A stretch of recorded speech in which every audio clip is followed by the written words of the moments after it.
What's up, guys? Welcome into the Great Nimbus Debates Dragon Ball Z podcast, where we debate vague and not so vague things about Dragon Ball and probably find an answer. If we all concede, or you guys will decide who the winner is of these debates. Without further ado, let's get into it.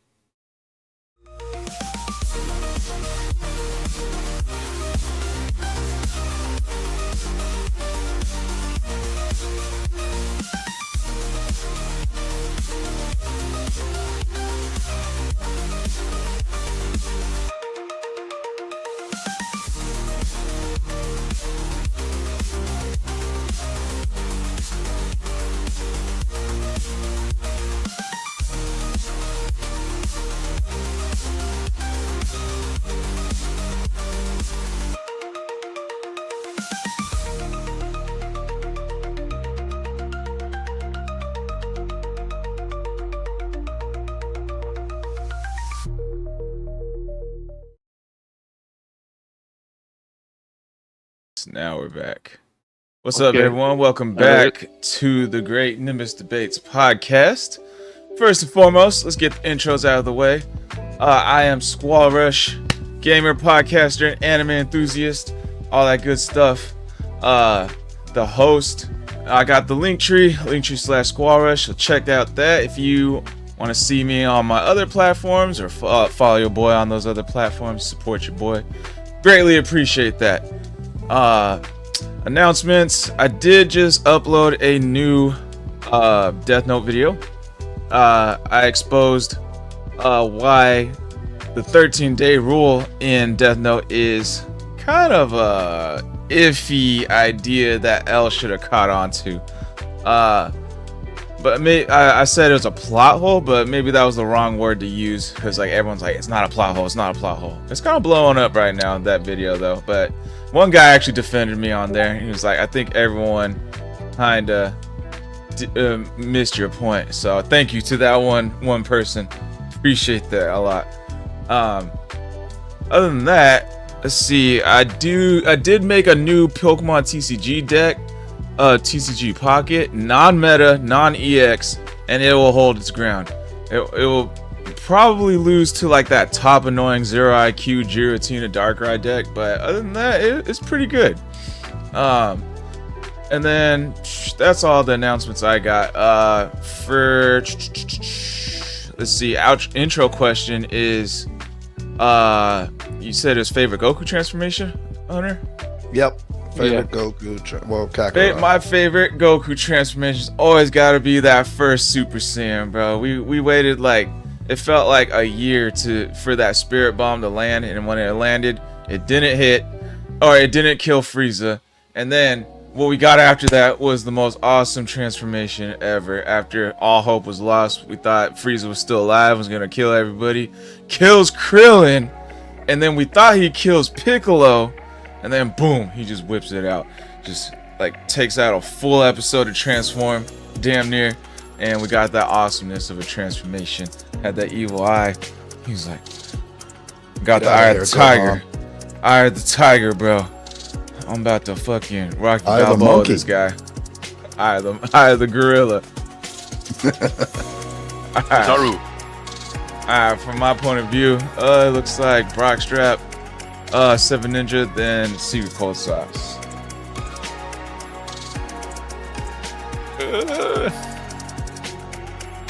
Welcome everyone, my name is Brockstrap55. Here is my Rumble channel if you want to go over and check it out.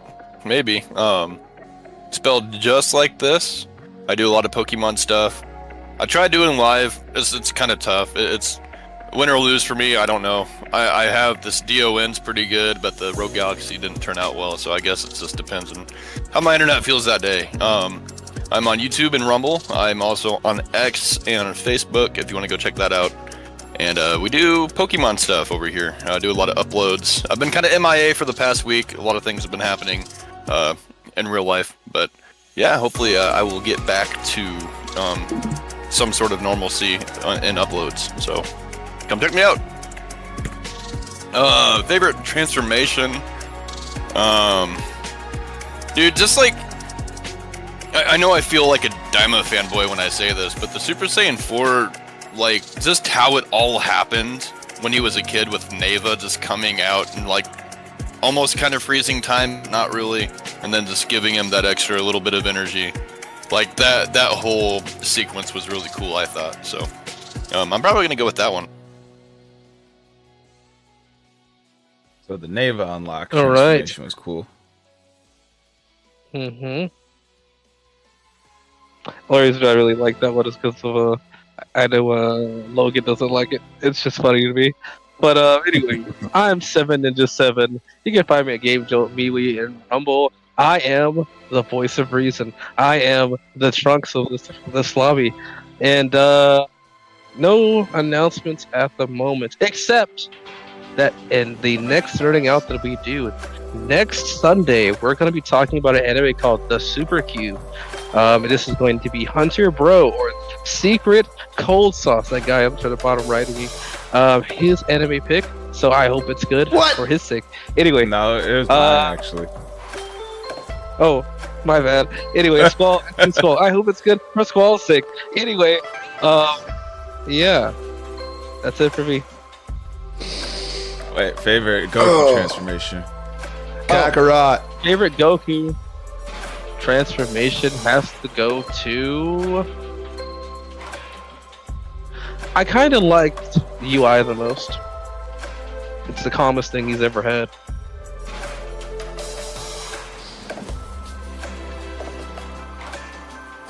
Is that just you're not gonna lie? Vegeta sucks. Fuck you. All right, There you go. everybody. We out here saving the best for last. Y'all know me as Secret Code Sauce. You can find me on TikTok, Twitch, and Rumble. Gotta say a little more flamboyancy. Come on, now. I flicked my wrist when I did it for you.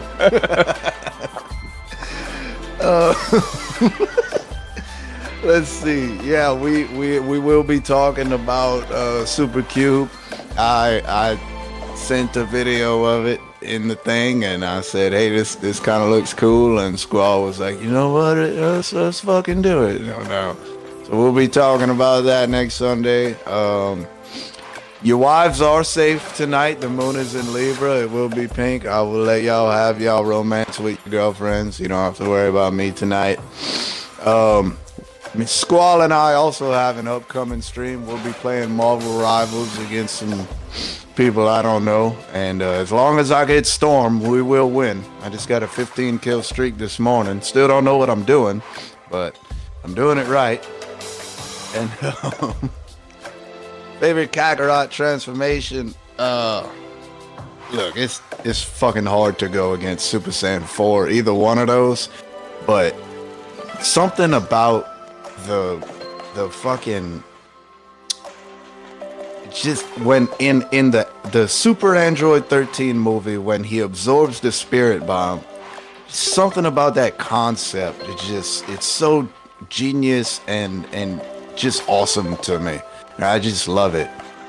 So that's the one I'm going with. The Spirit Saiyan? What's it called? Do we have a name for that one, Squall? That's not a transformation, but he uses the Super Dragon Fist after that, I believe. Are you giving Goku a compliment? Is that what I just heard? What? Oh no. What has happened? At least Hey, the Broly, writer. say my name. Kakarot! Is that thing with chili? My first email address too. My first email address was Broly1228 because my birthday is December 28th. Yeah, that's Chili's thing. I'm the cookout, Chili's cookout. I'm gonna go hack your social security now, Hunter. Oh, and what? Get all $0 from me? You can't pull a loan out. My credit score is below 0, probably. I'm not sure if that's possible. Golly. I took out one loan in my life. I asked them for $5,000 for my camper. As soon as I paid off that $5,000, I lost my job. I said, you know what? I paid y'all back. Fuck all that interest. They've been trying to contact me ever since. Damn. It's no bueno. Well, Anyways. they the dumb ones. Because they sold the debt to some debt collector thinking that I was, I don't know, stupid. Like I'm going to pay a debt collector. What are you going to do? Show up at my house and get your ass kicked? All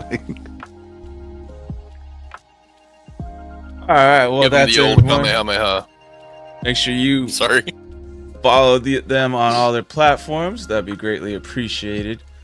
Let's see. So now we'll get into the first segment, and it is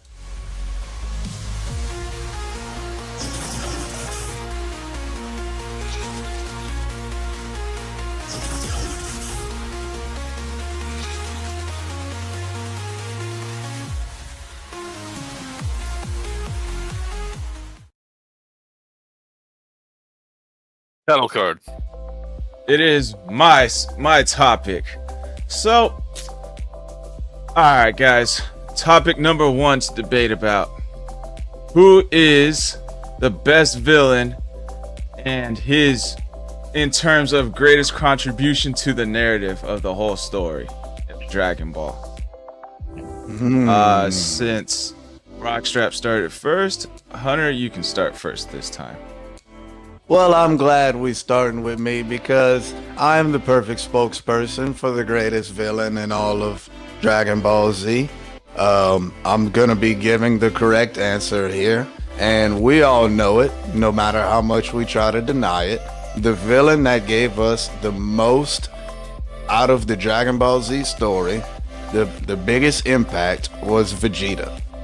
And I mean, I feel like I don't have to explain myself, but I will. Vegeta came in. He made sure all the Z fighters knew that y'all are completely outclassed and that I can kick every one of y'all asses and still crawl away. And then came back, married Goku's best friend, and became sort of a friend, and also became everyone's favorite character, except They're best buddies. except for those loyal to the Church of Gokuism.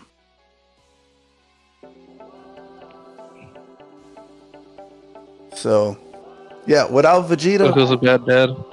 without Vegeta, Dragon Ball Z would not be Dragon Ball Z. There's an argument for Frieza, but Dragon Ball Z would still be Dragon Ball Z without Frieza. And Vegeta is the answer. No. So, take it away, Ninja. Well, since you brought it up, I might as well say it. At the end of the day, if Frieza didn't blow up Planet Vegeta, we wouldn't have seen any of that. True. I mean, let's be honest. You have to have the reason Goku went to Earth to become the Saiyan we know today. Without that, you've got nothing. I mean, he kills all the Saiyans, then somehow causes Goku to go Super Saiyan because he needs to become better than Vegeta. You know, he's causing them to learn that they can grow. I mean, Goku kind of already knew that he could grow, but now he's learned a new way to grow. He's learned how to transform, and now he knows that okay, if I can do this, I might be able to do another one. You know, we see. I guess the best way I can put it is we start to actually see true level ups when it comes to Frieza, that it will actually be perpetuated through the rest of Dragon Ball Z because of him. So I think he has more of an impact because he's still a villain versus a villain turned friend. Very good points. Rockstrap, what do you got? I think it was Jiren. He had the best backstory. He was so influential amongst everything that ever happened. The best character design. It's all Jiren, baby. I'm totally kidding, by the way. Fucking fanboy, I was about to rip your asshole. No, I don't know, man. There's a lot of good ones. Majin Buu still around, just kind of like Vegeta is. He's the more after diving into what the demon and the Majin actually seem to be.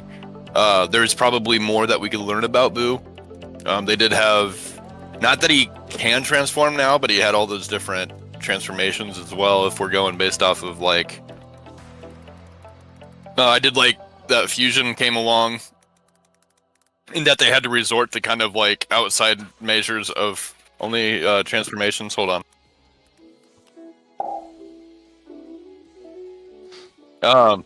But yeah, no, it was cool that they had to do other things outside of only transforming in order to beat that threat too. And then I don't know.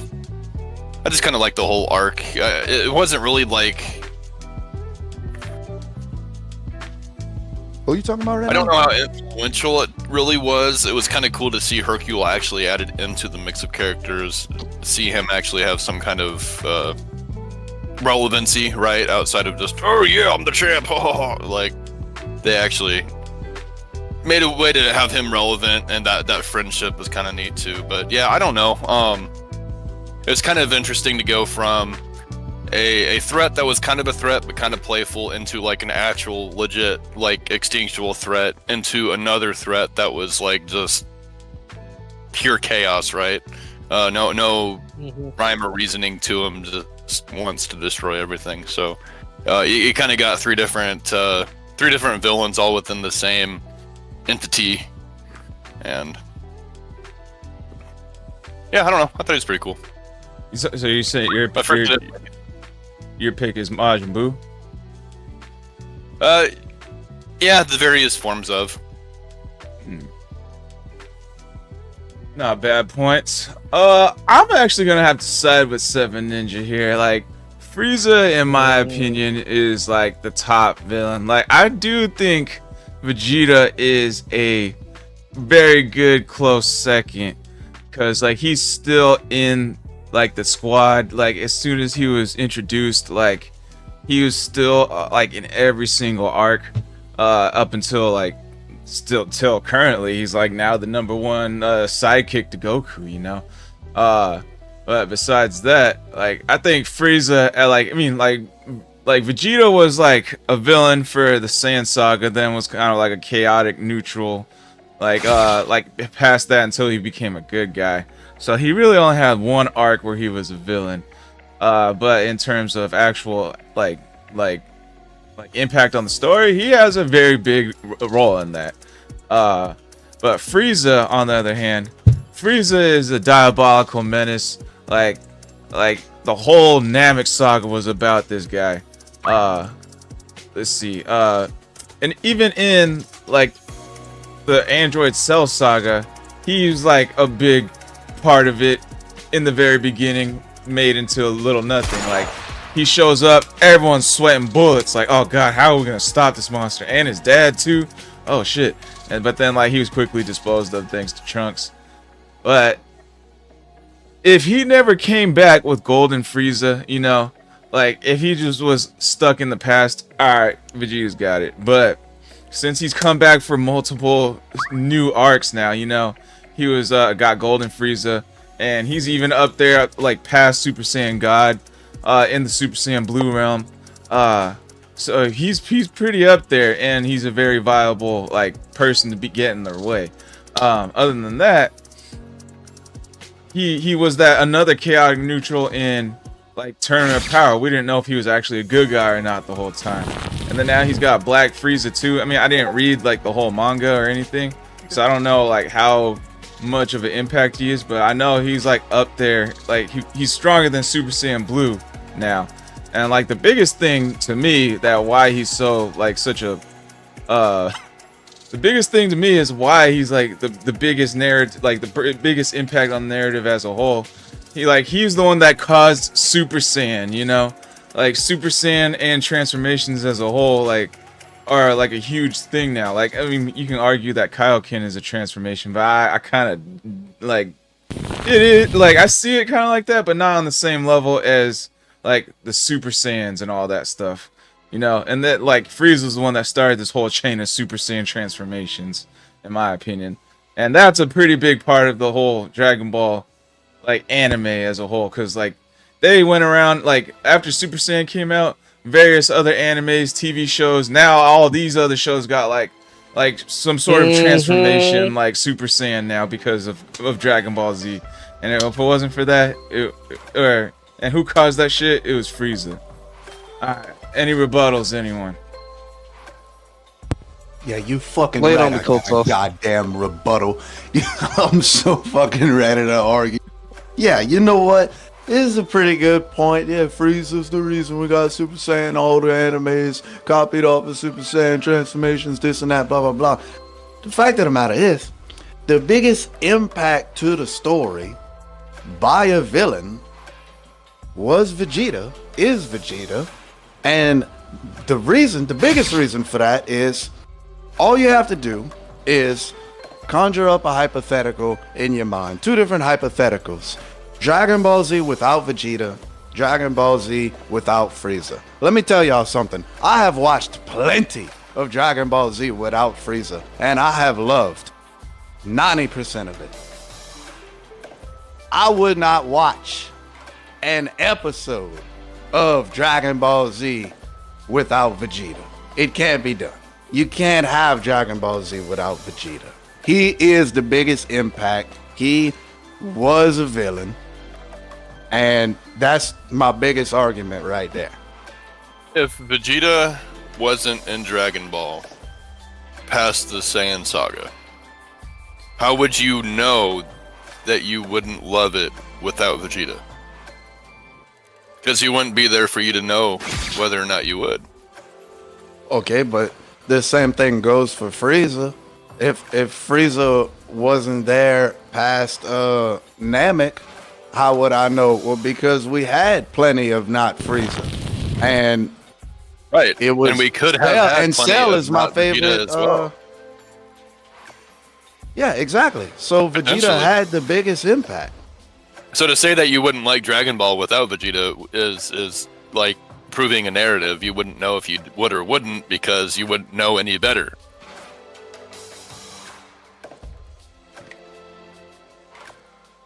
Right? It's not the Right. best argument. I mean, I'm not saying that Vegeta wasn't influenced. If anything, yes, you're right. Like, he's been there. A lot of things went positively and also negatively because of Vegeta, right? But, like, to say that you wouldn't like Dragon Ball without Vegeta, I mean, we can't prove that necessarily, right? I mean, I feel like It's the only thing that's happened, so we wouldn't know any different. part of me wants to tell you that you're right, but at the same time, like, How would I I not can't be right? imagine, because I can imagine Dragon Ball without Vegeta, and it's not a good show. There would be a lot of what ifs out there, right? We have a lot of what if Raditz turned good, or what if Frieza turned good, or what if Cell turned good, or what if future Gohan didn't die, right? We have all these different what ifs, and that would have been just another what if. What if Vegeta didn't die, you know? Like, Krillin could have taken him out right then and there with the But sword. Vegeta didn't die. Gone. You're right, he didn't. But you're saying that you would hate Dragon Ball without him, which you might, right? Yeah. But, like, at the same time, like, we wouldn't know. It would be just another what if that all these YouTube Dragon Ball Z what ifers would make a story about. Well, yeah, but I mean, I don't understand how that negates Vegeta being impactful. Just Well- because I wouldn't know whether or not how I would feel about it without him. I mean, like I said, I've seen Dragon Ball without Vegeta. There's, the Raditz saga, and it wasn't all that good. Watched. I mean, it's not. He's not only did he have the biggest impact. Right. What are you talking about? It's Story. not good. What about it's not good? That Raditz saga was awesome. I was at the edge of my seat when I was a kid. You're like, oh man, Piccolo's I mean- the strongest enemy in the world, and then all of a sudden this like really scary, really hairy guy came out of nowhere, and you're like, oh, he's stronger than Goku and Piccolo. That's crazy. Oh, and he's Goku's brother? Oh, what And the? he He's took from his an son? he's an outside race? Goku's an It's a- alien? I feel like y'all are Two fanboying enemies right to now. work together to beat another enemy. Yeah, he it's threw us not- all for a loop with Raditz. it's Like not that writing in even- any other category would be like freaking crazy. if we Yeah, take Vegeta out of the story, you still have Raditz and Nappa still coming to Earth. I don't think that part changes. And so, we don't see Goku get badly injured or anything. But what we do see you wouldn't see is Goku with a most of scratch the on Z him. fighters are down. He was annihilating Nappa. He stood on his head. Yeah, but all the Z fighters are down except for like Krillin, Gohan, and Yajirobe. And so we're still seeing a Namek saga, and because of the Scouters, we're seeing the conversation of the Dragon Balls going to Frieza, because legitimately the only reason they know about it is because of Raditz. Are we taking Vegeta all the way out here, or are we just killing him off at the end of the fight with the sword? I'm saying he's dead before we even knew anything about it. You don't That's even what I'm get saying in this Trunks moment. fighting Frieza if not for Vegeta. Trunks Yeah. is many people's know. favorite character. That's 100%. true. Good point.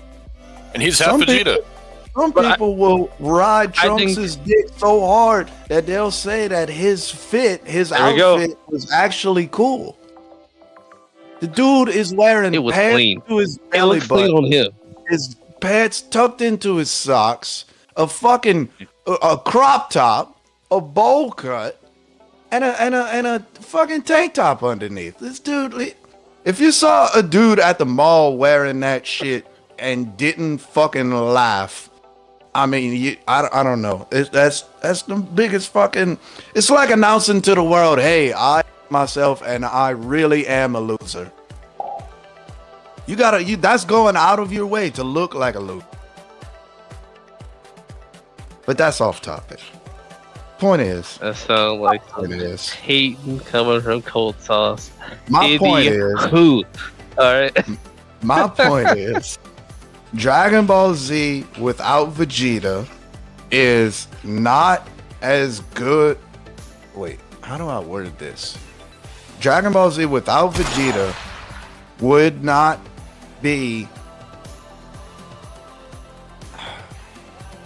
Fuck. It would be less fun to watch I don't think Saiyan 5 than would be a thing. Dragon Ball Z without Frieza. And it's not just the impact he had on the story. Think about the impact he had on Goku. I mean, more often than not in the show, we've seen Vegeta stronger than Goku. We always talk about Vegeta's always trying to catch up to Goku, but it really is the other way around. Usually Goku is trying to surpass Vegeta. Vegeta's just always on top. He's like, I'm the king. I'm not gonna fucking let your little pleb ass get stronger than me. And when you do, I will get back stronger than you. I am the fucking king. So Trunks is Urkel then. Oh yeah. Yeah. And I didn't really like that show too much. It had some good moments, but it was aggravating. Just like What are you talking about? It's Steve Urkel? Stefan Urkel. Yeah, it's fucking. You remember when he aggravating. turned to cool for that one episode? Yeah. Yeah, and he wasn't even cool. He couldn't even pull it off. I'm looking at it. I'm like, why are these people calling him cool? This is an aggravating weirdo right here. Could you imagine meeting Stefan Urkel You're an in real aggravating life? weirdo. Could you imagine going to a party and meeting Stefan Urkel in real life and walking away going, that dude's cool as a motherfucker? No, I'd say he's putting on a show. Which he was putting on a show. So I mean, you know. Yeah. I heard I seen a thing a lot of like I want to say like 5 or 10 years ago or some shit. He went viral on like around Facebook and shit. A lot of people were like, holy shit, this dude's handsome as a motherfucker. Like we all called him ugly when he was on the show. He had apparently had a real nice glow up. I think he did. It was just the fit, man. Yeah, exactly. He was always a That's pretty good. good looking dude. I mean, you can tell, take them glasses off, take that outfit off, is a pretty good looking dude, but you put them Aye. pants on. I'm the most handsome guy on this podcast. I'm Becky. sorry, I couldn't hear you he over the loud stole it. sound of me looking better You than stole you. it. Oh no, you stole Anyways, it. You've been robbed, Cold Sauce. Robbed. so who's the most influential villain to the story of Dragon Ball Z? All right. Here's my rebuttal to Hunter's nonsense over there down there. Anyways, so if Vegeta was actually supposed to be a one-off character, and he changed the whole what he was planning to do because the fans really liked him. So I think he's very important to the fans for sure. Definitely, 100%. Very, very important to the fans. The fans really liked him. But Dragon Ball as a whole already had a big fandom from all the way from early Dragon Ball leading up to the Saiyan Saga, the end of the Saiyan Saga. If Vegeta never made it out alive, killed him, it would have been fine either way. He had a plan. Frieza was next. I would have watched it with or without Vegeta. I mean, I'm not saying I don't love Vegeta as a character, but I love Dragon Ball as a whole, regardless, with or without Vegeta. And who knows? Like, he's brought back Cell. He's brought back Frieza. I don't think he's brought anybody else back. But like in Super, That he Cell probably would have bring brought back. so trash. That wasn't really I'll so. agree on that. Yeah. He kind of brought him back. Anyways, he could have brought back Vegeta, and it would have been good regardless. It was like we're all watching it 30 years later down the line, from kids to full-grown adults. I think we would have watched even when, like, if Vegeta was brought back. So he had very good plans with or without Vegeta, and Vegeta was kind of like, fuck, all right, bring him in, we'll make it work. And they made him as a good guy. So that's my argument, and I'm sticking with it. All right. Well, one last thing, since you wanted to bring up the Namek saga, because that is Frieza's saga, and I'm gonna be honest with you. The Frieza saga without Vegeta would have been unbearable. I would have stopped watching the show because of how extensively boring it was without Vegeta. Like, Vegeta made the Namek saga. Vegeta was the main fucking character of Frieza's saga. That's two sagas that this villain has stolen the spotlight of. And he wasn't a good guy at the time yet. So how do we feel about that? Oh yeah, he turned it into good with Vegeta being like a main focal point, a chaotic neutral. If he wasn't in the picture, it definitely would have been the Krillin and Gohan show for sure. And maybe Goku would have came back from being in pain early to help out some more. Or something else, like another Frieza Force member might have helped out. It could have been Zarbon for all we know. Like, might have been that chaotic neutral in place of Vegeta. I don't know. Oh my God. But could you imagine? Point I is, think it would have been good either way. a more thriller. Lord Frieza. I think it would have been more of a thriller. Turned against you. Go ahead, Seven Ninja. I think it would have been more of a thriller. I think, like, because we were looking at, like, they were kind of afraid to just approach certain enemies, and so I could see them taking out the fodder. But when it comes down to it, Gohan and Krillin are going to be kind of being very sneaky, hit and run tactics, stuff like that. But it's going to be kind of like a Dead by Daylight situation the whole time. Of course, the and ninja. the stakes will be high because of that. They're going to be doing Dead by Daylight pretty much the whole time, and it's going to be. I think it'd be entertaining to see, what it looks like for them to be so underpowered that they're having to not fight the main guy and maybe get the wish off so that, like, Frieza has to go away. That's another way it could have happened. We could have even potentially have seen, let's say, Vegeta's gone again.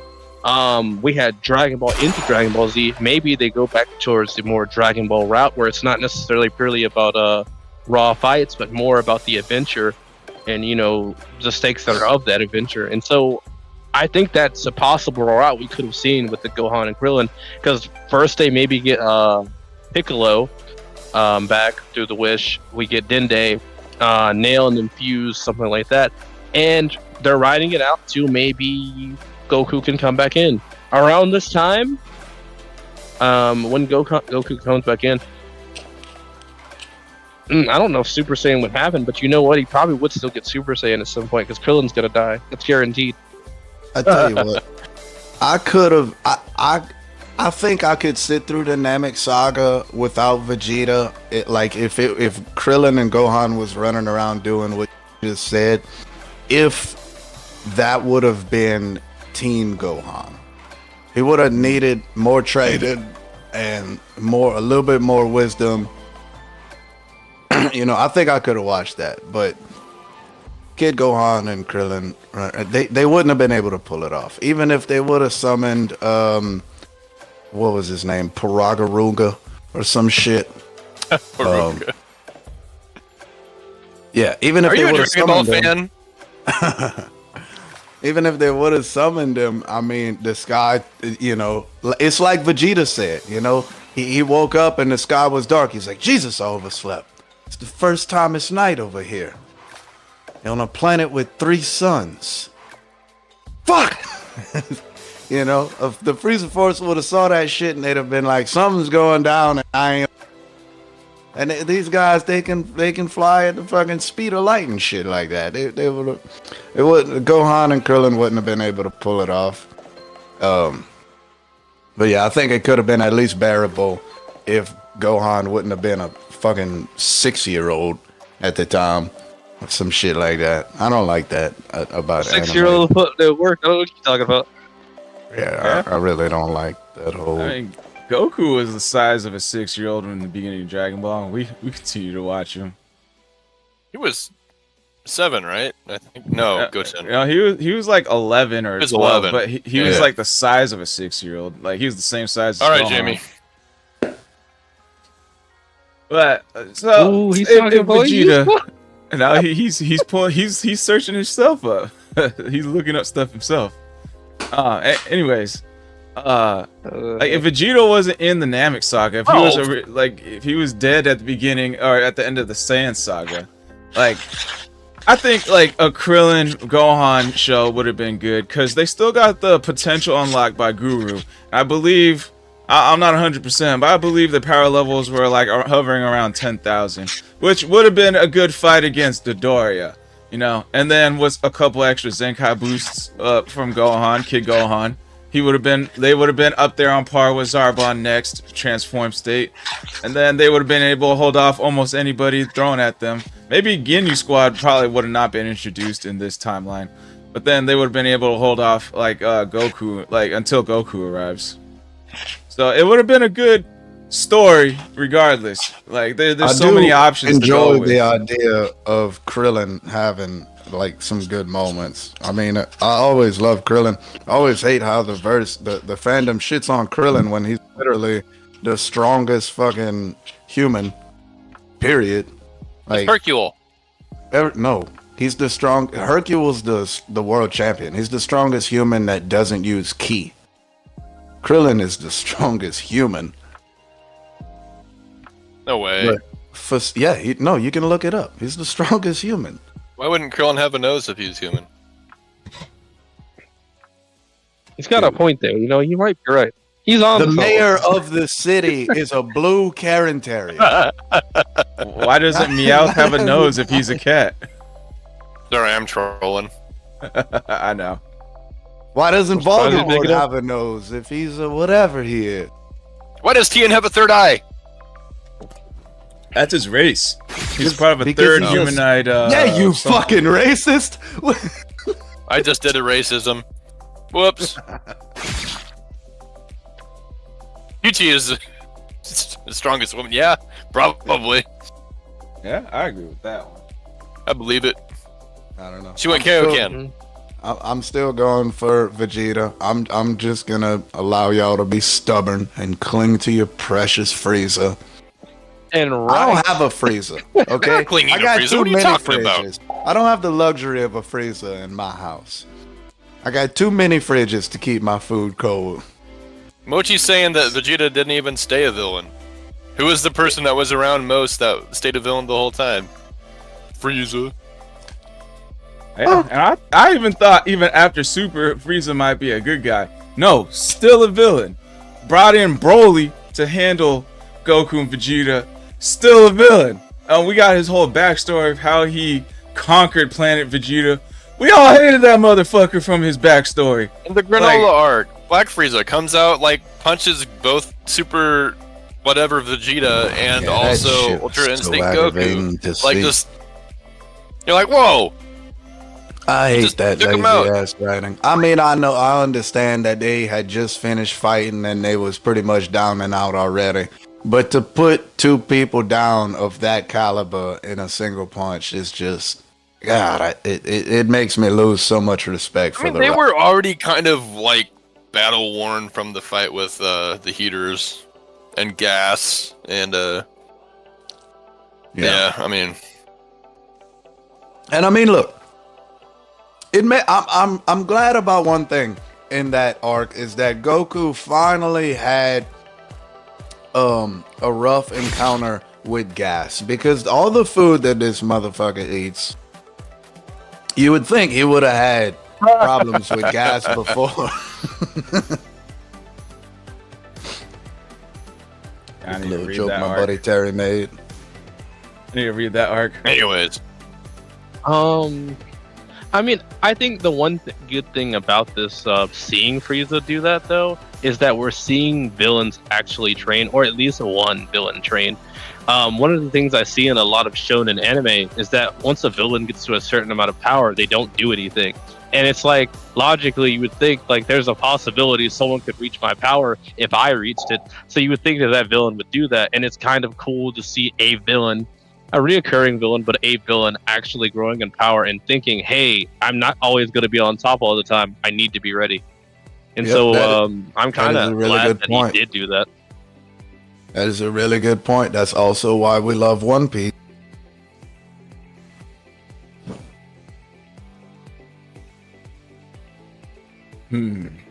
So, final thoughts. Final answer. If no one else has any other Final rebuttals. Flash. Final fail. never Alright. even finalized anybody. Yeah. I'm about to fucking jump through this TV and slap whoever said that. Yeah, Seven Ninja. How you gonna do Vegeta Yeah. like that?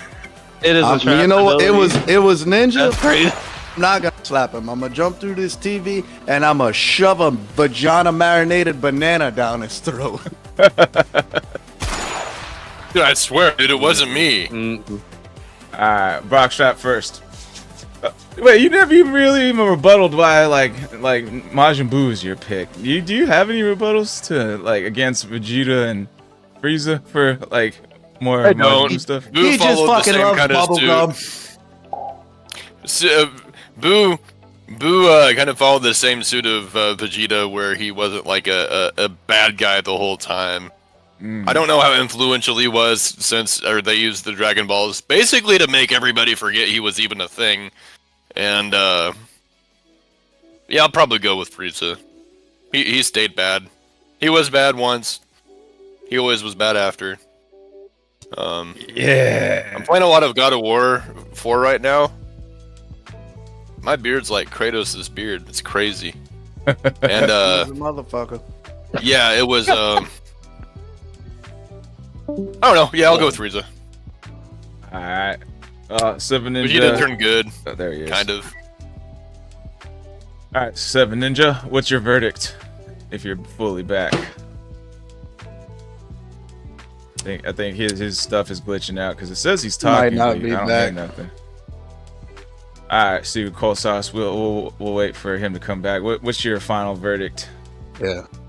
I'm here. My quick and simple final verdict is that Dragon Ball Z can't be Dragon Ball Z without Vegeta. It would just be Dragon Ball. And Dragon Ball Z can most definitely be Dragon Ball Z without Frieza. So I'm choosing Vegeta.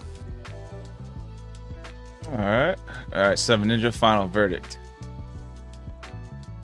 Vegeta belongs in the dumpster, and Frieza's the best villain of all time. Oh, right in the fucking heart. Sounds like you need a defibrillator, bro. I'm about to have a D-Ninja-ator.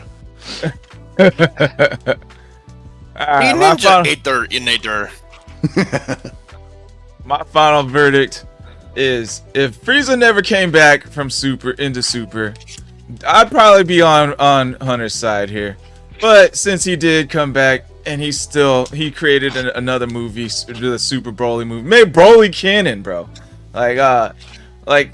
It's kind of Frieza all the way. He created the Super Saiyan. Well, he didn't create the Super Saiyan. He's the reason the Super Saiyan exists, and he's the reason why these other movies and these other arcs in Super exist. I'm going with Frieza. You know what? Real quick before we go, since in the spirit of being respectful to each other's picks, At Goodness. first, when they started bringing Frieza back in Super, I was like, this is gonna be so stupid.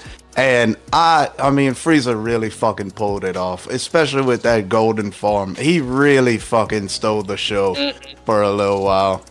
You know, it was great. But it's Vegeta.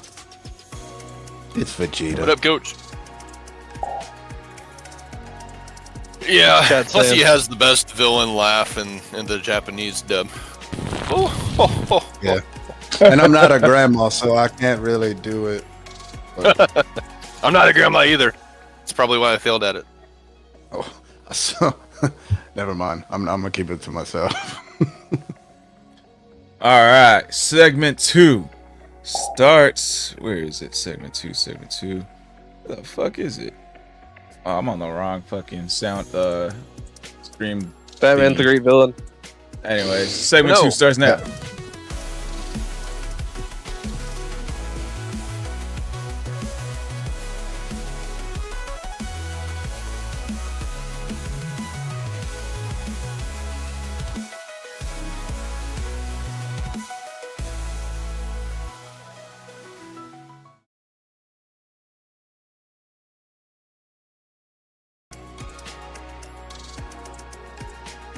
Episodes. Oh man, they're great. All right, segment 2. So now I'll turn the microphone to you guys. All right, who? Let's see. I think Brockstrap was No, you were first. All right, Hunter, you're first this time. No, I was first last time. On the final verdicts, I thought you were like last.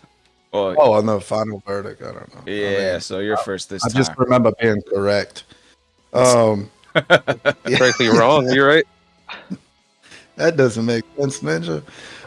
Anyway, one of the topics I wanted to bring up, and we're gonna run through it pretty quickly because there's really not a whole lot of information to support any of it. But I saw a guy mention this on TikTok while he was cutting someone's hair, and he brought up, okay, so Beerus had a premonition of Goku being, well, I mean, not specifically Goku, but, you know, Super Saiyan God, whatever, being a worthy rival to him. And one of the things we know about Beerus is that his life is tied to one of the Kais. I don't exactly know. I know some of y'all are going to tell me the specifics of it, but whichever one of these Kais are tied to Beerus's life, if that Kai dies, Beerus dies. Yeah. And so, Or Nahare, as we now know him. the idea is that it was Elder Kai, and that's why Beerus trapped him in the Z Sword so that he couldn't die. And then, when Goku was brought back to life without the Dragon Balls, he had to have been given a life by a Kai, and it was Elder Kai that gave him that life, which in turn, according to this theory, is what triggered the premonition that Beerus had. And so it kind of brings up, you know, how do we feel about that for one? And also, should that mean that if Goku dies, Beerus dies? Since it's now his life, it's Elder Kai's life that's in Goku. I think it matters more on the fact of he getting erased. But I also thought it got switched to Shin when it did happen. That's my thoughts on it. I think it switched to Shin. Because I feel So like he's they the would have brought Supreme that Kai up anyway. like as an official thing. Yeah.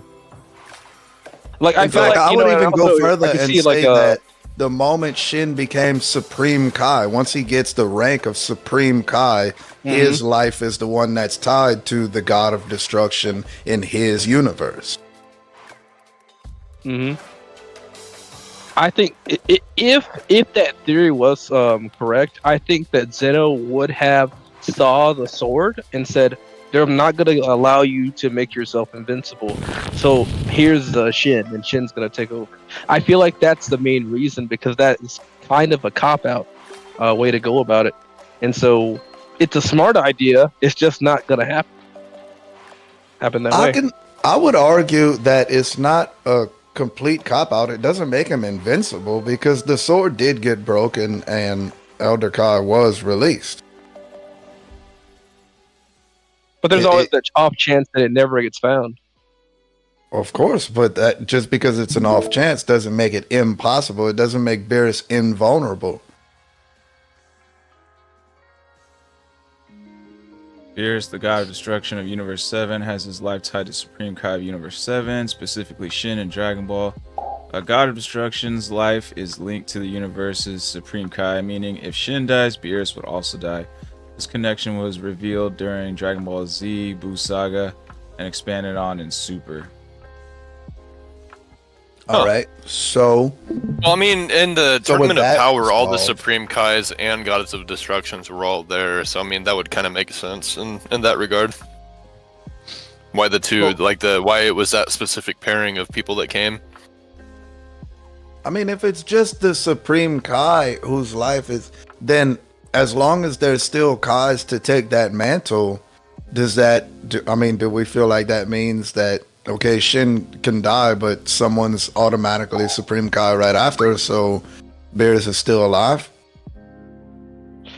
It would probably have to go through some procedure. There's probably some kind of soul linking procedure that it's done. And so if Shin decides he wants to stop, but Beerus is willing to continue over, considering their hierarchy and their processing, I can easily see them having a way to separate the link. This is a way to tie him down in case he decides to start destroying for no reason in a way worse way than he does now. I do like the theory of Supreme Kai's life in Goku still being the reason why Beerus is still alive. Because we've seen stuff like that in various other animes. But did Elder Kai go with them to the Tournament of Power? Yeah. He was in the benches with him. Yeah. And then Goku being there, I think he mouthed off to also, one of the gods while he was there. but like Goku being there would also be like that tie, that Beerus is Beerus's Supreme Kai link or something, you know. And he was like a fighter in there. But let's see, Goku never did die again after old Kai gave him his life, and the only time he did die was when he resuscitated himself when fighting Hit. But beyond that, he never really died, you know. That's a good one. I mean, I feel like erasure matters more.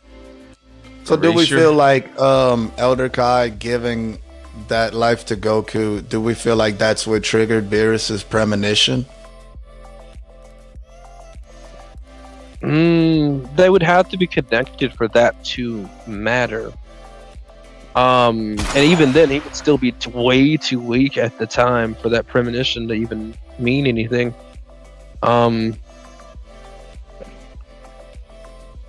mean, he's a god. He's got this the oracle fish. He's got a Whis around. The energy of the gods itself could somehow affect his brain to allow a vision to happen easily. Maybe his link to Shin has, Shin is a creator god, so maybe that creator god energy allowed to pick up this idea of a Super Saiyan god. Yeah, I mean, that makes sense to me because, like, Elder Kai literally gave his life on the faith of Goku himself. And that's a big fucking thing, you know. I mean, personally, I feel like all the Kais are at least somewhat spiritually linked to the deities, Beerus and Whis, but the fact that he made that decision, he said, I'm gonna put so much faith in this one guy that I'm gonna give my life to him. I feel like that alone would say the potential of this person is gonna be something. and I feel like it would catch the even if it wasn't in a premonition, you know, the Kais and the God of Destruction and Whis, they're all part of the same machine. So even if it wouldn't have been a premonition, word of that certainly would have gotten to him. You know, I mean, if I was Beerus and all these Kais are working for me, and one of these fucking Kais, the oldest one, the one who's been around the longest and has seen the most, does something that fucking dramatic, I'd be asking questions. I'd be like, why this dude saved one fucking planet? I can't even count how many planets we have in this. What is the deal with this? What is this, 7? I've always got the impression, this is for later, but I've always got the impression that like Elder Kai, if I'm not mistaken, was retired anyway, so I think that also plays a factor. But I've always got the impression that Elder Kai and him are just kind of best friends. He talks smack to Beerus, no problem. So I've always thought they were just kind of best friends. So like their connection kind of seems strong on that idea. But I can't go as far as to say that there's a soul link unless it is what I said before of when he retired, because he is quite old looking compared to most Kais out there. When he retired, he got old and Shin took over the job, and so the soul link got undone and redone to Shin. You know, I think this is more complex than we took it at face value, because like when Majin Buu was first introduced, there was like a whole plethora of Supreme Kais, and like the main Supreme Kai we know was like the youngin of all of them. So like once Majin Buu like absorbed all of them, like how does that play? And like was Beerus tied to like the first main fat Supreme Kai, and then after Majin Buu absorbed him, it got transferred over to Supreme Kai, or should have Beerus died right then and there? You know, or was that before Beerus? He's technically not dead. He's technically not dead. Yeah, he's technically not dead. So that's what I'm saying. Like, does it transfer, or is it still with the first Supreme Kai? You know, like, and then on top of that, like, where are all these other Supreme Kais in the other universes? You know, like when we saw like where what was Goku Black Supreme Kai's name again? I forgot his name. Zamasu. Zamasu. Like it was only Zamasu him. is the one in training. Yeah, it was only him and like his mentor, but there's like no other Supreme Kais in there. Yes. Yeah, but didn't he kill them all? Gowasu. Didn't Zamasu take them all out? He took out the rest of the Zamasus across all the other timelines, but not like the other Supreme Kais of his universe. Oh. Yeah, because he had the time Yeah, that ring, kind of would be hypocritical, wouldn't it? and If he did. I don't know. But yeah, that like adding in like the whole, because like spoilers for anyone who didn't read the manga, go away now. But yeah, like in the next arc after Tournament of Power, like he what's it called, the old main Supreme Kai who Fat Buu absorbed kind of makes a comeback, like return, you know. So like him actually being the main Supreme Kai, wouldn't Beerus's life be tied to him or something? Not Elder Kai or Shin or Nahari now. I mean, they could just have tied to Majin Buu. They could just.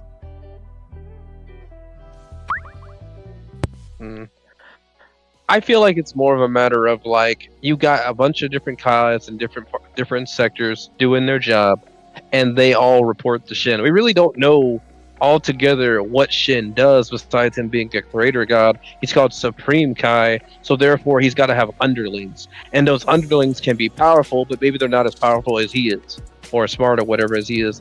So him getting absorbing that Fat Buu absorbing that Kai just means he absorbed a Kai. We know that there are different Kais that just do the same job, pretty much. That's what it seems like to me. I assume that their job is to create something, like whatever planet, to fill the space after Beerus destroys something. In Dragon Ball Super's manga, it's clarified that Beerus's life link persists as long as at least one Supreme Kai remains alive in Universe 7.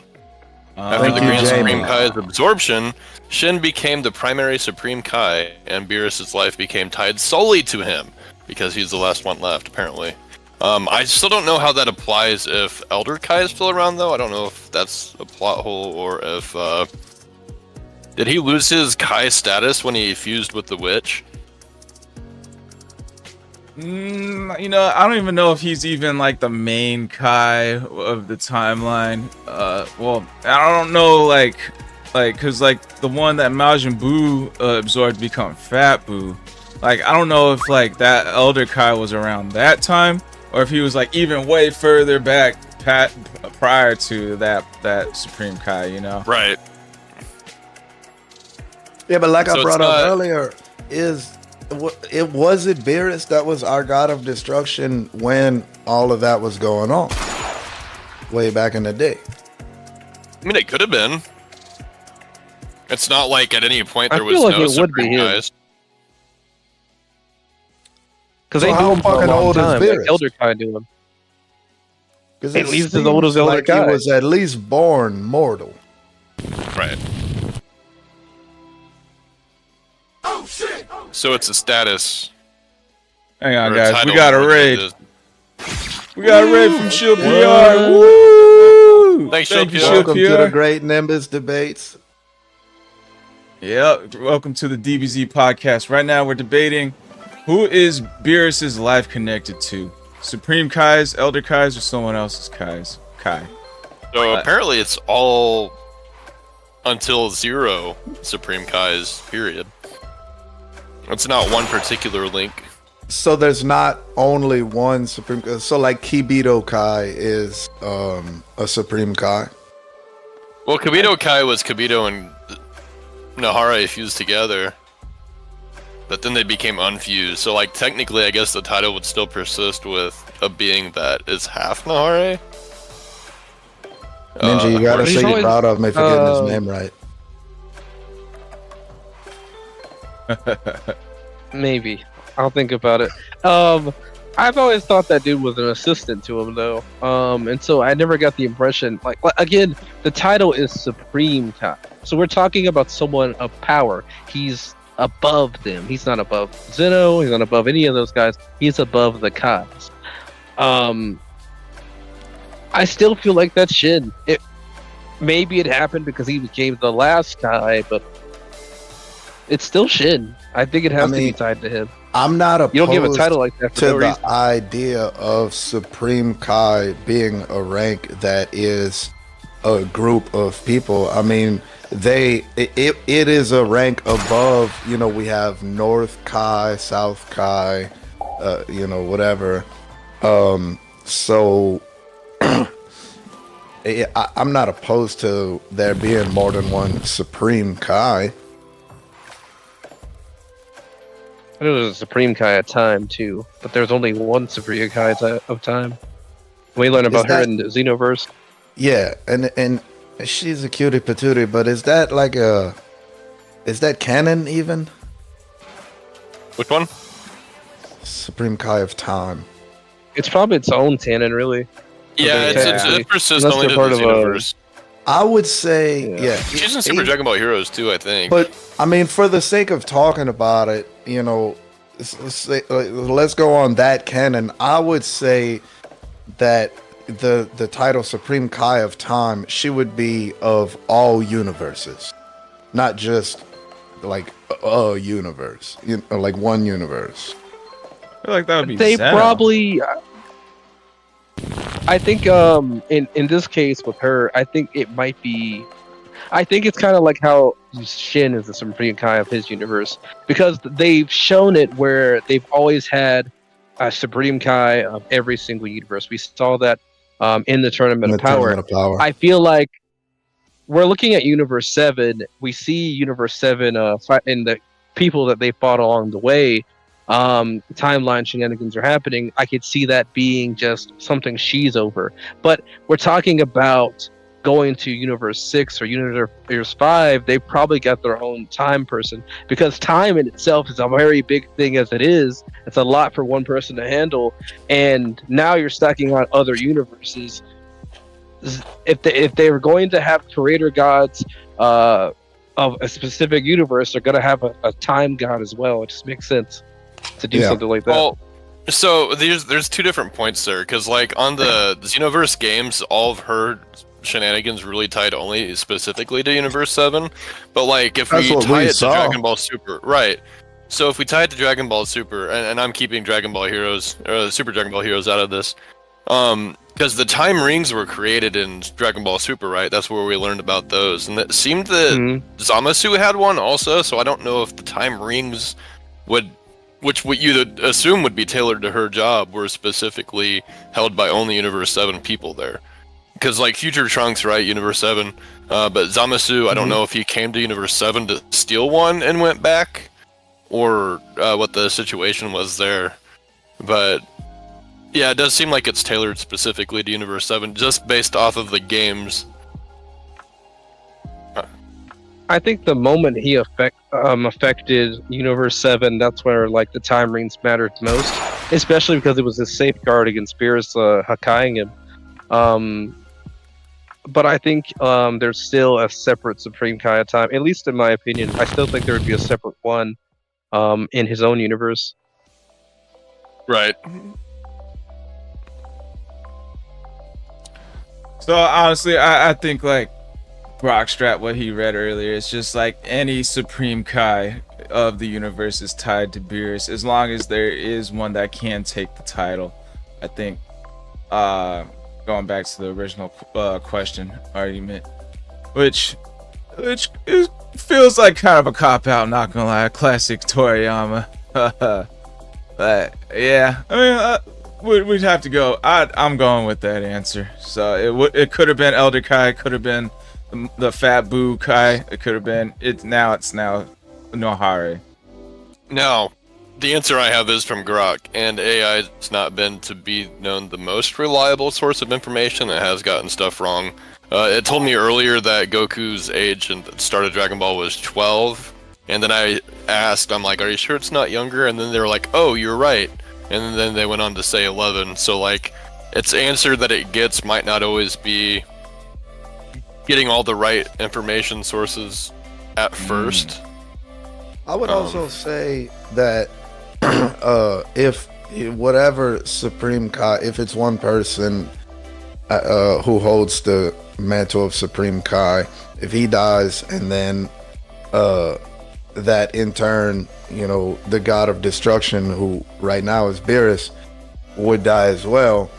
Instead of it being it just goes to the next Supreme Kai, I would say, yeah, Beerus would die, and that's why we see Whis training Vegeta, because somebody has to take that role should something happen.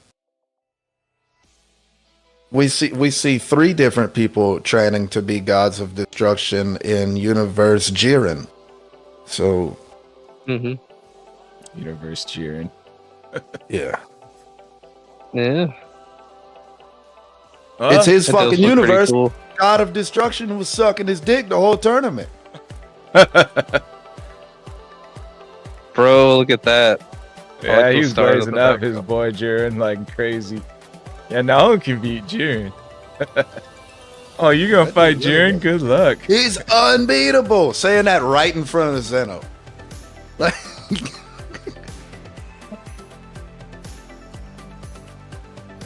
Final thoughts on this topic. What's everyone's final answer?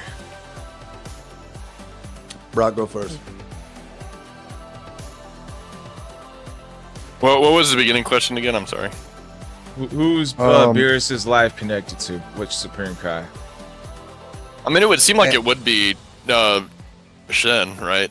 I'm gonna ask Grok. All right, stay with me here. I'm gonna say, are you sure? It seemed like it was tied specifically. To Shin. And then also, do we feel like Elder Kai giving his life to Goku triggered the premonition? Because there was West, North, South, and East Supreme Kai, right? Plus the Grand. So the key point is that Beerus' life depends on at least one. So it's double downing on different information. So, I mean, if you ask it to correct itself, it'll... Yeah, I mean, it would seem like it was Shin, but I guess I never actually read the manga, right? I only went off of what the movie or the TV show implied. So, Double downing. double. No, I mean, yeah. Sounds like If, that. if that's what Grok is double downing on, even after being questioned, then I'll go with that. He's not doubling down. He's double downing. Sure. All right, Seven Ninja. Mhm. What's your final verdict? I think it's linked to Shin. I mean, when we find out about it, like Goku's like, that's all I gotta do, because it's not pointed out. We're not seeing other guys. We're seeing Shin. Like, it's the most obvious thing is saying we're seeing Shin. So, yeah. And matter of fact, everything I saw after that, I got reminded not too long ago, like Goku almost killed Shin. Like, it was about to be over right then. Everyone's linking it back to Shin, as far as I'm aware. So I'm gonna have to say it's gotta be Shin. Yeah, he about killed him right there. So it's gotta be linked to Shin. It would have been over right there. Yeah. Well, that could be true if two things persisted. They could be true if either Shin was the sole surviving Supreme Kai, right? Or it could be true if it were tied only to. So, like, both of those scenarios would still work in that particular instance. Yeah. And then the other question: did Elder Kai sacrificing his life for Goku trigger the premonition? I think that's kind of a Rock, reach. you go first because I didn't hear you. I think it's a cool. I think it's a idea, good theory. though. It's a cool. Yeah, idea, no, it's a for really sure. cool idea. And a lot of people are also having like theories of Yamoshi being reincarnated as Goku, which would also kind of tie into that kind of premonition. Who's the emoji? The initial Super Saiyan God was the name given by Toriyama. So the one that did it before Goku made it cool. What's Ia? Like, I know Mochi is a fruit. That's one of Luffy's biggest villains in One Piece. No, it's just a name. Not fruit. I'm sorry. A food. It's lost. Yamochi is like you know how Toriyama always has to name characters after like food or something. Yeah. It seemed all the Saiyans were after vegetables, right? Yeah, and then like the Ginyu squad was named after dairy products. Piccolo's kids are named after percussion instruments. Even Piccolo is an instrument. Right. When is Piccolo gonna have some more kids, bro? Well, you just see that happen again. They're You're probably lying. super powerful right now. And when is Bulma gonna make more androids? I don't think she ever did. They have Dr. Edo for that now, don't they? Mm-hmm. Yeah. Did he join the Dragon Ball team after that movie was over? I can't even remember. He did. He He was joined like, Bulma. he did. He was like, y'all are my buddies. Right. When he realized that Red Because he Ribbon didn't was... even want it to be evil. That was No. the whole right. All right, Seven Ninja. Premonition part. You think that's the premonition? I mean, could it have caused it? I mean, there might be some kind of like soul links, some faint one there. Maybe he's like not necessarily seeing the Super Saiyan God, but like he just got Goku got the life of Elder Kai. Maybe there's some kind of God energy interests him, and now he's like, who's this figure that I'm seeing in my vision? And it's because of that. I could see that idea. But I wonder if this idea is true, if Shin would have given his life instead of Elder Kai, would it have shown Goku there? I don't know. I think it would have just killed Beerus, according to what we said earlier. All right, my final. I'm still on the idea. I do want to touch on this idea with you guys. Is it death or erasure that's going to matter more? Because they can die. King Kai is dead. but he's still alive. You know, he's still there. He's just not. He's got a ring over his head. Did he ever get revived? I was under the He was going impression to. I was under the impression that the reason Beerus would die if the Supreme Kai dies is because they share one soul. Mm-hmm. I don't know. There was a filler Because- episode of Super that was like dancing around the fact that King Kai wasn't revived yet. Yeah, and then I think it's I don't think either one matters, death or erasure, because what's it called, like Beerus erased Zamasu of their timeline, and it just went to back to the old Kai of that universe in that timeline. Because their god of destruction's still alive in that universe. I don't forget which one it is. No, nobody. Well, okay, so they're all in the other realm anyways. Wait, What? what? Hold on. There's What so did y'all many say? people talking. Brock first, then Hunter. So, okay, when Elder Kai gave his life to Goku, he still persisted in the other realm, just like King Kai is also dead, right? Still in the other realm. So that's actually a good point. So if Beerus, I'm assuming in the other realm, would die, would he still persist in the other realm? Like, would he just be confined to the other? Right. realm? I mean, He's not the villain. that kind of makes it confusing. He's not a villain. Right, well, I mean, supposed he's to be a force deity. nature. Yeah. So, like, he probably wouldn't go under the same rules. Right. Because if the Supreme Kais are all just basically titles handed to whatever, you know, like he was what, a Glenn from the Demon Realm before he became a Supreme Kai, so like obviously that's a title given to him. It's kind of, so I don't know how the whole deity thing really works there, and it's kind of weird. Alright. Would Beerus lose that title then if he were to Die. I mean, if he here's the idea. Here's the idea I'm going with. Beerus was afraid of Shin getting killed, so either A, he's gone just like that, or B, it's got to be erasure. Like dying after being killed. It has to be erasure, because if it's just him getting the halo over his head, well, Beerus isn't really worried about that. He can still do his job. But if he's erased, he's gone. So Right. if the Supreme Kai, what you're saying, if the Supreme Kai dies, the God of Destruction automatically is Hakai. He'd have to be. High risk, It's the high only way, 'cause reward he's for the he's job. afraid of that. Yeah, he's afraid of that. So it would have to I be can see that. it that way.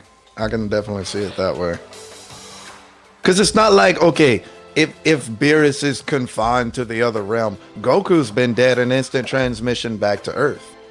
You know? Mm-hmm. So, I think he gets Hakai the moment the Supreme Kai dies. In fact, I would say that the Supreme Kai sharing a soul with him is what keeps him alive, because a God of Destruction has a lot of Hakai energy, and so without the soul of the Supreme Kai there to protect him from his own Hakai, that Hakai would just take over, and that's what would erase him. Is that your question, Seven Ninja? Like what happens if Supreme Kai dies? Does Beerus die or get erased, or does Supreme Kai need to die or get erased for the soul to take effect onto Beerus? Yeah, it is erasure. Well, yeah. It would. My point was that, like, dying doesn't really mean anything, at least when it comes to King Kai, because he has the halo. So it would have to be erasure, because if it's not erasure, he's still technically alive. And again, we're talking about gods. We're not talking about regular people. And Beerus just destroys planets, whatever, however it feels like it. There's nothing stopping Beerus from just coming back to the mortal realm and doing his job anyway. And there's nothing stopping Shin from just getting revived by... Can Whis revive somebody? Remind me, is that a thing? Yeah, he Yeah, did. he He can. revived Frieza. Yeah. So there's nothing stopping Whis from reviving Shin after he's been killed. Yeah, great. Right. So point. So it is has to be erasure erasure. then. Okay.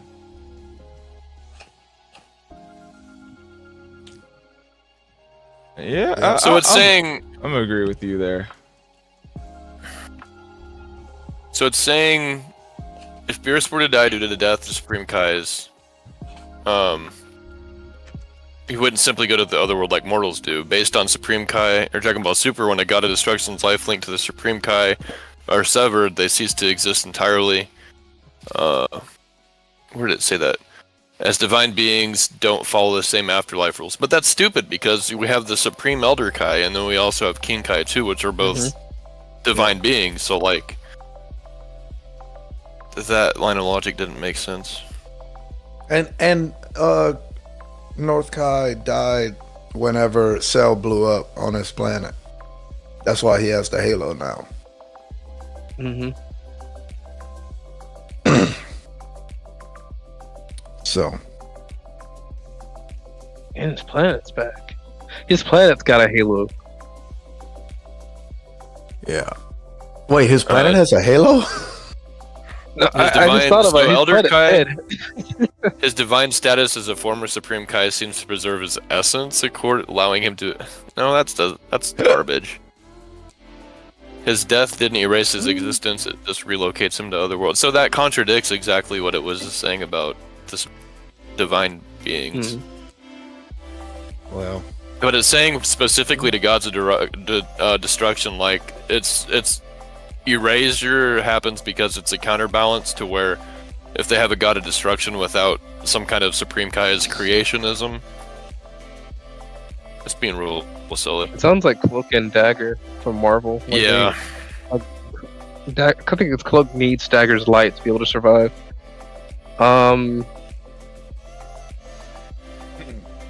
I feel like, Points. you know, because you should be able to retire. I feel like if Elder Kai is a thing, you should probably are able to retire. Now, does that mean like the next God of Destruction? No. Does that mean that Beerus just turns into like a raisin afterwards? I don't know. I feel like maybe he just continues on from that point, but he eventually will die. But I feel like, you know, how do I explain that? I feel like unless Shin is erased, he could probably retire. Because it's literally the one thing that keeps him in check. I mean, Elder Kai retired. Yeah. so we have Beerus was the one that put Elder Kai on the sword, right? Specifically. Yeah. Yeah. So he was. How long did he say he was sealed in the Z sword? For like millions of years? Till somebody broke him out. But the only reason he looks old though is because of the witch fusion. And I thought that was Yeah. stated. Yeah, that's true. So Elder Kai was sealed within the Z sword for 75 million years.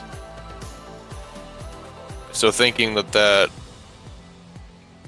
I mean, if he would have been tied to Beerus 75 million at that years. point. How did he not come out of that sword like fucking genie on Aladdin? Just 75 million years.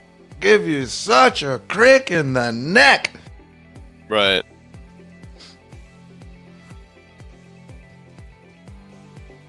It's crazy. I mean, if you were, I don't know, you would lose your sanity, right? to a degree. It So maybe depends you on wouldn't your be so sanity. He was a frustrated. bit crazy. I've been alone Yeah. for a while, and I mean, me and my sanity is we get along. I don't know about that. Anyway, Ninja, final thoughts. You know. Yeah. I think 100% Supreme Kai dies, gets erased, Beerus gets erased as well, or at least gets retired. But I think that if he just dies, I think Beerus can get released to revive him, because erasure truly means he's gone, and death is not really doesn't really matter if the Kais can still survive after death. All right, and the premonition. I think that idea works under the idea that there's still a sort of faint soulic. I'm thinking of no, that's a spoiler. I'm not going to say that, but I think that with the faint soul link idea with Elder Kai, it's possible that he saw Goku with the god energy in him, and so that's a possibility. Would it have been stronger or a better image if Shin was the one to die instead? That's a good question to have. I see it, but I still don't think it's true. Alright, my final thoughts. I think the easy answer is Beerus's. Well, you made the question, so you go last. On that. Oh, I go last. I got you. Yeah. So I think the easy answer is like Nohara is whose Beerus's life is connected to, but I do like the idea of Beerus's life possibly being connected to Goku's or even Majin Buu's now as like the original Grand Kai. You know, like it would be really cool to see like in a future like saga, Supreme Kai dies and Beerus is still alive. Like, wait, what the fuck? Why am I still here? And then now it becomes, oh, he must be connected to Fat Buu, or he must be connected to Goku, you know. And then it becomes protect their lives in this arc. I think that would be a cool little story, little like arc or something. As far as did Elder Kai's breaking out of the Sea Sword create the premonition in Beerus's dreams? I think that's definitely a reach, but that's also a really cool idea, in my opinion. I don't think that's true, though. And there's like, I don't think there's anything out there to back it up yet. They need to create something, you know, like to actually hint at it at the very least in like future arcs. And then that's my final thoughts. All right. Well, personally, I think that whatever Supreme Kai, the God of Destruction, is linked to, whenever they die, that protection from the God's Hakai powers goes away and in turn erases Kai, the God of Destruction. And the Supreme Kai can die and just, you know, live on in the afterlife or whatever, but the God of Destruction would then lose that protection and get Hakai from his own power, is what I feel about that. And then for the premonition, I am going to debunk this right now, because we remember Beerus, when he woke up and he went talked to his oracle fish to confirm it to Whis, he was asleep for 30 years.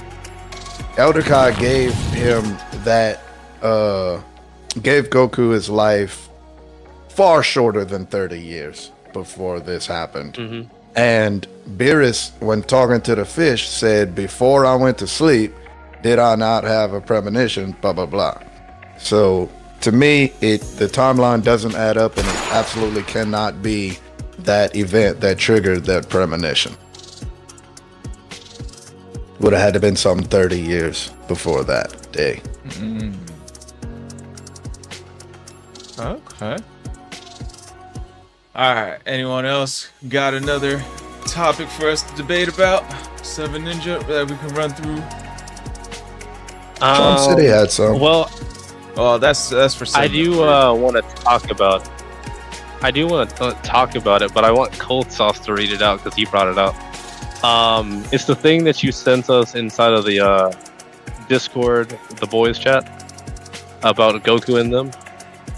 The new power levels, Toyota. Yeah. The new power levels. Yeah. I want you to read it out. All right, let me go grab my phone. I have a question, Reed, about the last thing we just talked about here. I know we're moving on, but real quick, Goku trained on King Kai's planet, right? So like, Didn't he already have access to the divine as immortal, like, ever since basically the beginning of Dragon Ball? Yeah, Kaioken is basically like some sort of god key. So, like, that would explain why Goku was able to reach that Super Saiyan Blue transformation a lot quicker than we saw Vegeta do it. well, I mean, Vegeta trained and got it, but, like, also I don't know. I feel like Goku's good at feeling stuff out when he sees it. Like, obtaining it is one thing, but, like, having reference material could be another. Yeah. But no, just I mean, as far it's as, a like... technique versus... It's a It's not a technique fucking versus, like, you technique. know... It There's is, no though. punch. There's no punch that I can throw that's gonna change my hair color. It's not a technique. It's a transformation. No. Kaioken. That's Yeah, what I'm it's a talking technique. about. It's I thought technique. you, I But thought it you It said doesn't changed it his was change aura a- red. It didn't change his hair red. Yeah, I thought you brought it up that it was more of a technique than a transformation on previous. No, Great fuck Nimbus no. debates. I've always said it's a transformation. They call it a It's transformation fucking on, like, Logan the that video calls it a games, technique. but it's actually it's a technique. It's So not a so what? move Like that you Kaioken? So do. Kaioken times It's a 1, state of Kaioken times being. 5, or Kaioken Yeah, that's times what- 10 or 20 is That's different not- levels of Kaioken you can transform into, Of or the they're just a transformation. stronger version of the technique he's using. Yeah, because it's a state of being. I'm gonna cut this off here. This is a good debate topic, but not for Anyway. this one. It's 7 ninjas. Unless Brockstrap, you want to Yeah. bring it up next. All right. Skulltuffs, I want you to read it out for me. I need to Looking hear the for rage in his heart. I'm looking for it right now. I need to hear the Where rage is in his it? heart. Matter of fact, it's Where in is it? it's in Oh, our Sebastian in it. it's in our chat. It's in our Discord chat, Right, so but we're it's at also Great in the Nimbus voice debate chat of this chat. And But okay, it's super I'll blurry. go look at that then. Yeah. It's know your place, monkey.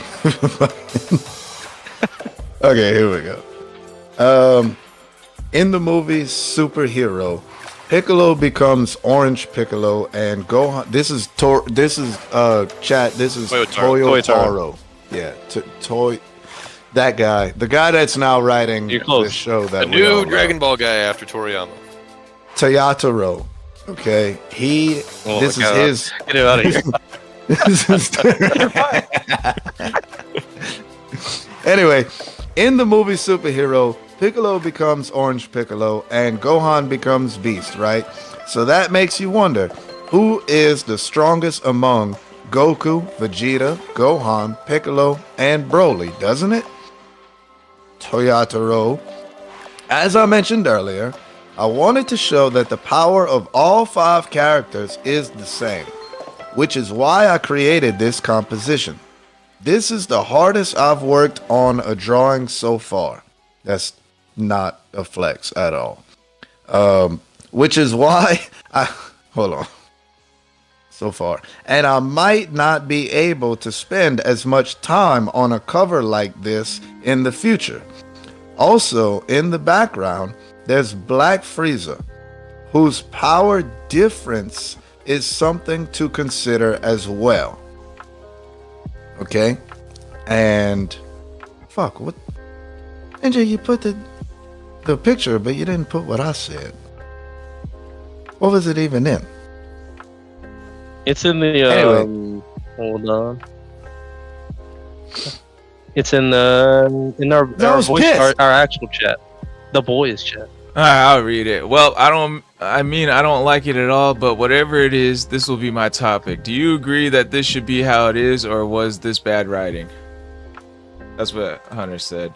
Yeah, and it is bad fucking Yeah. writing. But I think it's the right move. I know you don't It like is. it, but I think it's the No. right move. And the reason I No, say that It just is needed to be Oh, go ahead. executed better. It Yeah. I agree. It's where the show belongs. It's the direction it needs to take. But at the same time, it was horribly executed, in my opinion. Terrible writing. Mhm. Orange Piccolo up there So how do you with, guys feel about? How do you guys feel?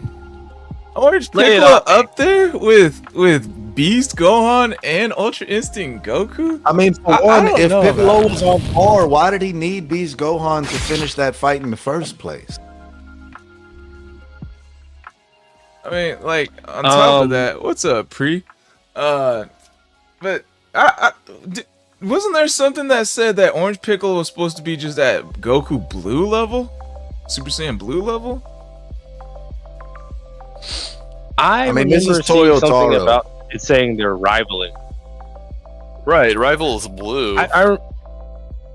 It's rivaling, meaning that it's near. And so, like, he's not directly on par with him, but he's near it. And so that's probably why he would need Gohan Beast. At the end of the day, I know I see you guys. I see Squall over here having a problem with it, but like the reality of Dragon Ball is that you could just get super angry as a half Saiyan and skyrocket in power, and you could make a wish or get your potential unleashed and reach powers that matter of fact, the granola are the greatest example of it. You could just wish for power, and so it's not impossible. That's the thing. We've seen it before. There's precedent for it. You may not like it, but there's precedent for it. And so I'm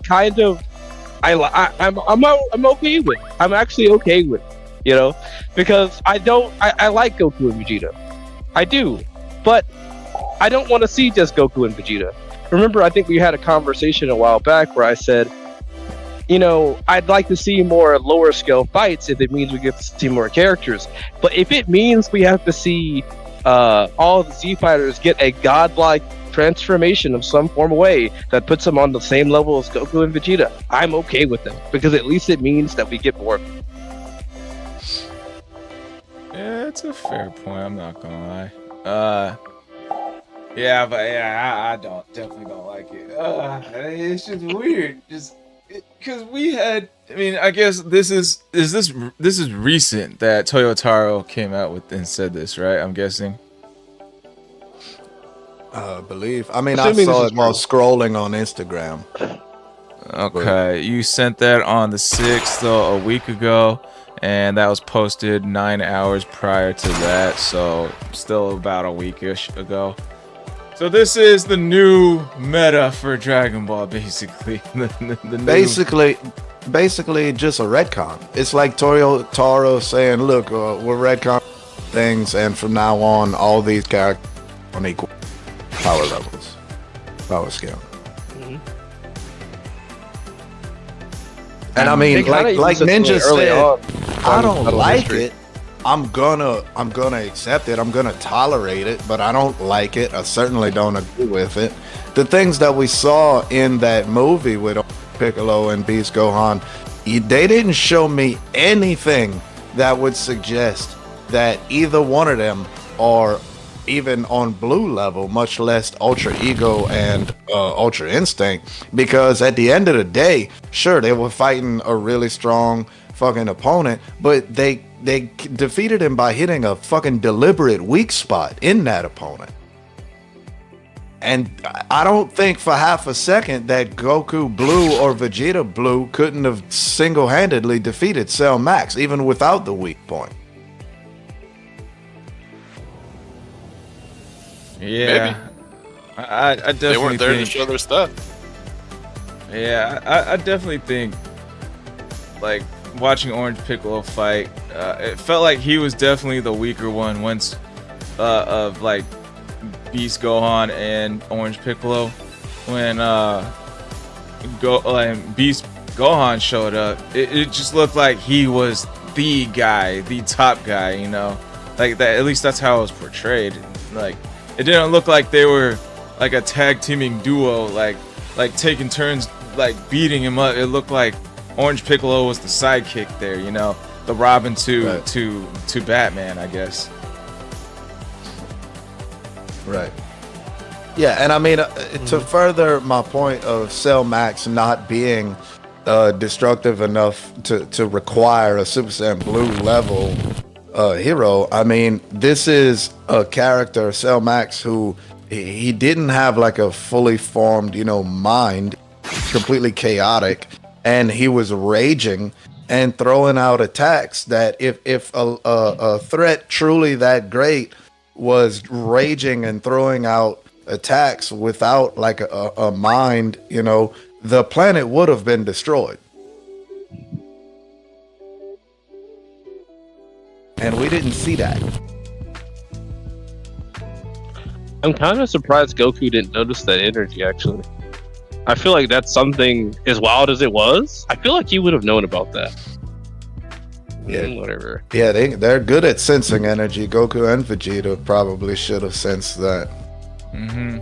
You'd think at this point Whis would have like a 24/7 surveillance on Earth, like especially after Frieza came back and shit. You know. Mm-hmm. Or at least a training facility close to Earth. Yeah. Like they should just train on the moon. So They could turn Earth's moon into. Isn't it gone again?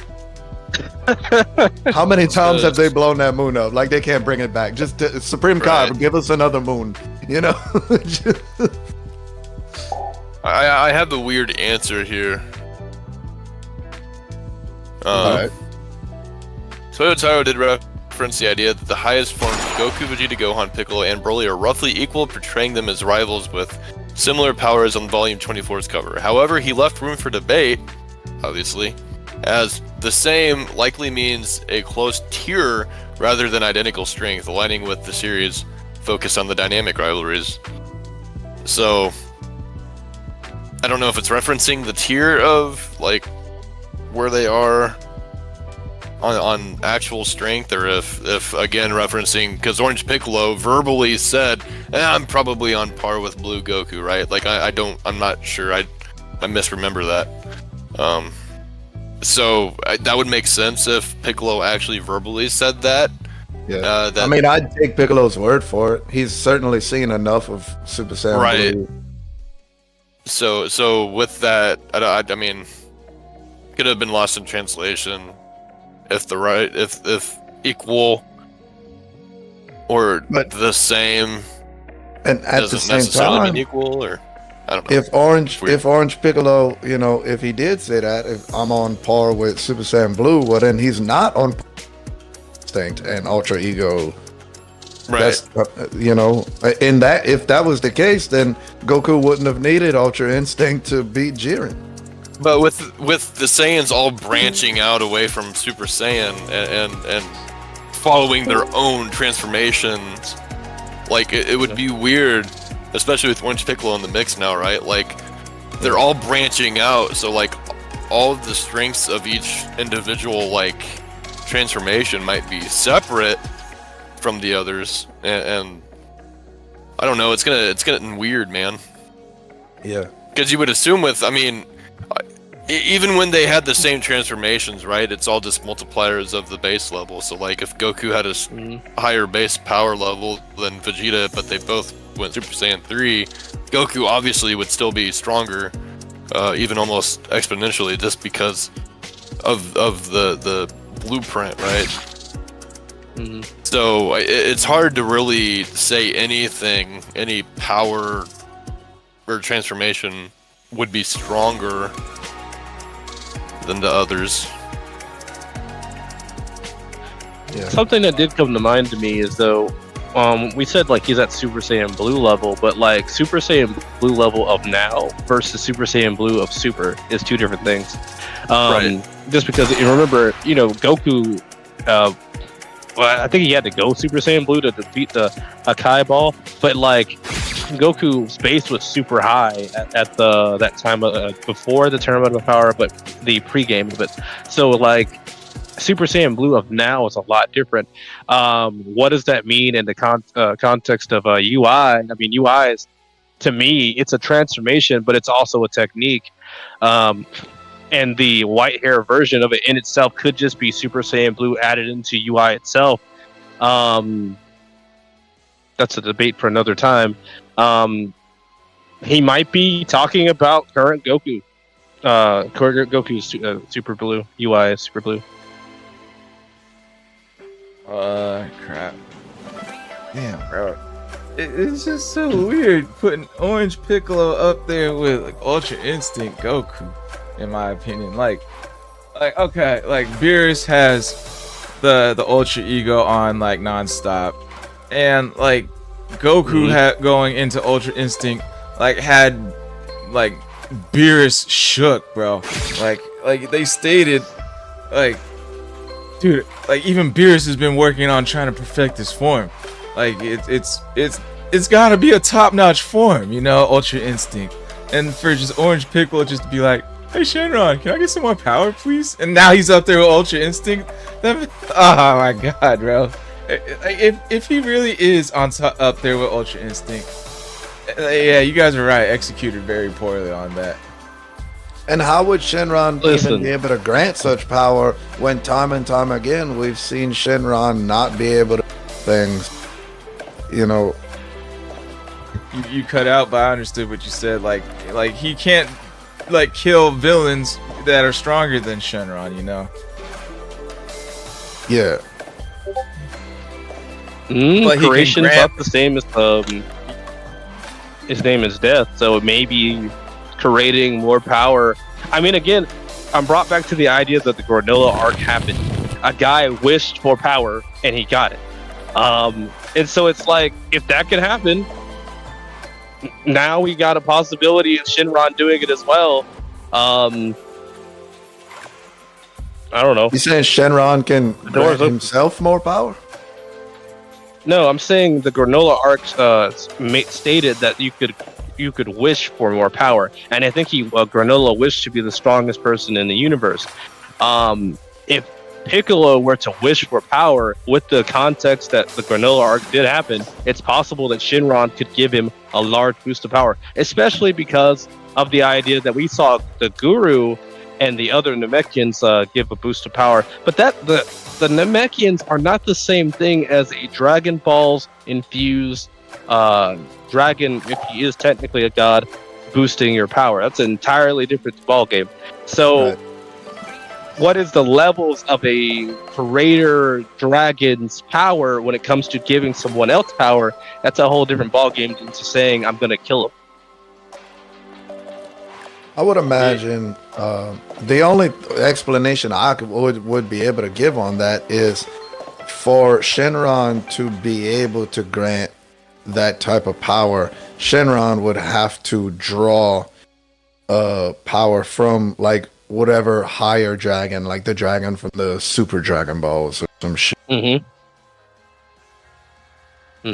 mean, you would imagine they're And he connected. does look like They're it. all Namekian creations. So Mhm.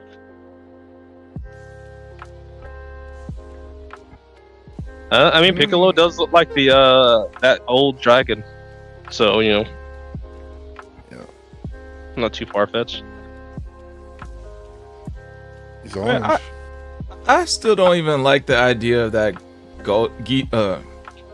Beast Gohan is up there with Ultra Instinct and Ultra Ego, you know? Like, I mean, like, Beast Gohan, like, all Gohan did was just get mad. And like, Yeah, it's aggravating.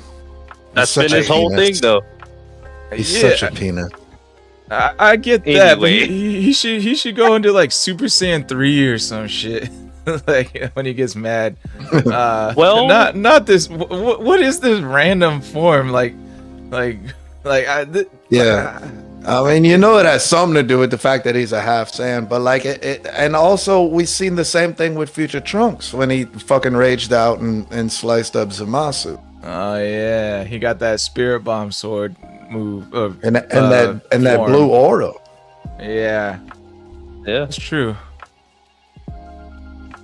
I mean, Potential Unleashed is a separate path from Super Saiyan, but in this case, he's tapping into Potential Unleashed and Super Saiyan And at the Rage. same time. And Rage. So, and we know Gohan raises in power at Rage, but now you're saying, I have full control over my Rage. I'm not losing it. I'm at the point where I'm about to, and I don't. So, that control in itself could potentially be like a Kaioken booster, except in this case, it doesn't affect his body in the same way.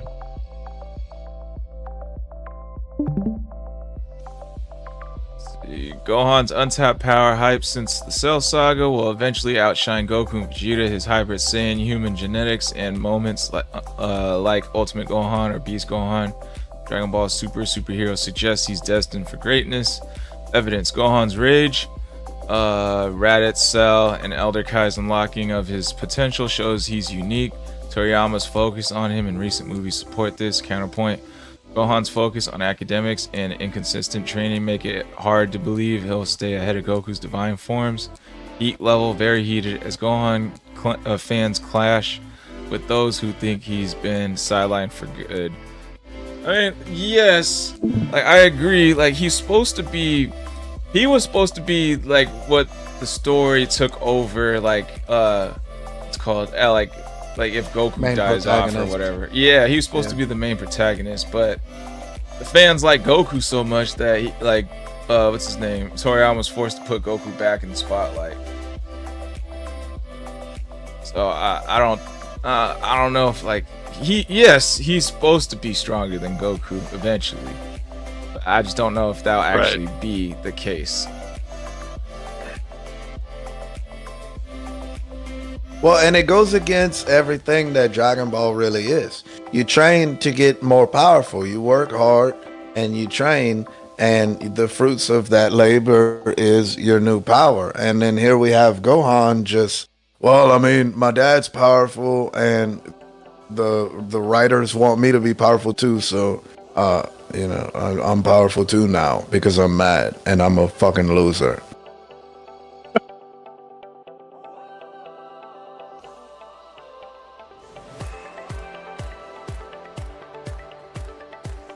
Well,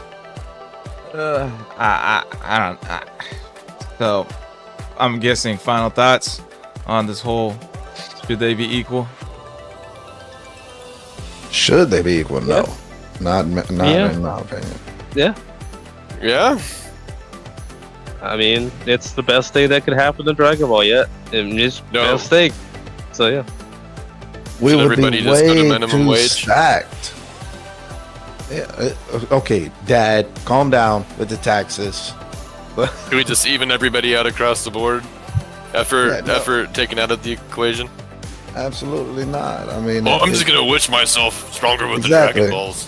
what? Why are we watching the show at that? You know, they're not overcoming any adversity. They're not. It's just things being given to them. And also, I don't. My final thoughts. No, they should not be equal. We'd be incredibly too stacked. We saw a not mastered Ultra Instinct Goku going toe to toe. I'd even say getting the upper hand on Jiren. And so now we have a more powerful version of that, equal with Ultra Ego Vegeta, and you're telling me also equal with Broly and equal with Orange Piccolo and equal with Gohan. You know, we're the strongest fucking universe by a landslide, if that's the case. We should be fighting Zeno at this point, if that's the case. Now hold on. They've introduced the idea of a villain getting stronger while the protagonists are getting stronger. If this was the old With Dragon Hit. Ball, yeah, 100%, I could see it. But they're deciding, hey, Frieza, you're gonna have to keep training because these guys will catch you. So if they're gonna do that with Frieza, they might do it with a future villain. Jiren might become way more stronger than what we see now. We don't even know how his power works. We just know this guy got Yeah. so strong he about killed everybody. Because So- he was mad. Nothing stopping. Yeah, Yeah. nothing 'Cause he had stopping Sasuke's this backstory. new idea. Nothing stopping this idea. If this was before Frieza's change, I could see what you're talking about. But because they decided to do this, they're committing to a new idea that says our villains need to grow with our heroes. And if that's the Yeah. case, it does. We saw This it kind of with needs to Frieza. happen. We Otherwise, also once they saw die, it it's with over. Hit. Mm-hmm. You know, Hit started using Goku to train in the middle of their. And I mean, also, you know, look at the Universe 6 Saiyans as well. You know, or Yeah. even just look at all of Universe 6. And we already brought up Hit, but how does Frost feel about what happened to him? You know? I mean, I He don't basically imagine. living in the sewer when they found him for the Tournament of Power anyway. Like, dude was down bad. Ooh. Frost. But he had Yeah, a he was like he a had fucking he had a emperor. taste of what Frieza was. He had a Yeah. taste of Frieza. He's a new man. And He's a whole new man, you know. I also wouldn't leave it at just Jiren. I mean, I don't imagine Topo is just gonna accept, oh, Vegeta beat me and this is the pinnacle of my strength, you know. Dispo's a cocky motherfucker. I'm sure Dispo is feeling some type of way, you know. He looks like Beerus. Especially because his speed did not save him. His speed did not save him there. He's gonna know that. There's no way he does that. That was also Fastest in the terrible universe. fucking writing. That he was using sound to overcome fucking speed and shit. So we're traveling faster than light. Sound doesn't travel at light. It's way slower than light. Like the whole thing is stupid. But Yeah. personally, you know, I certainly would love to see these other universes get a lot stronger, and you know what?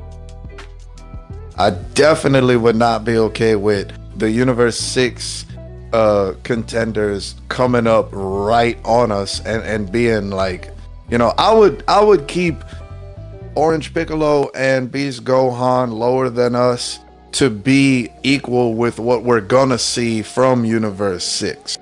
Not the same as all of us.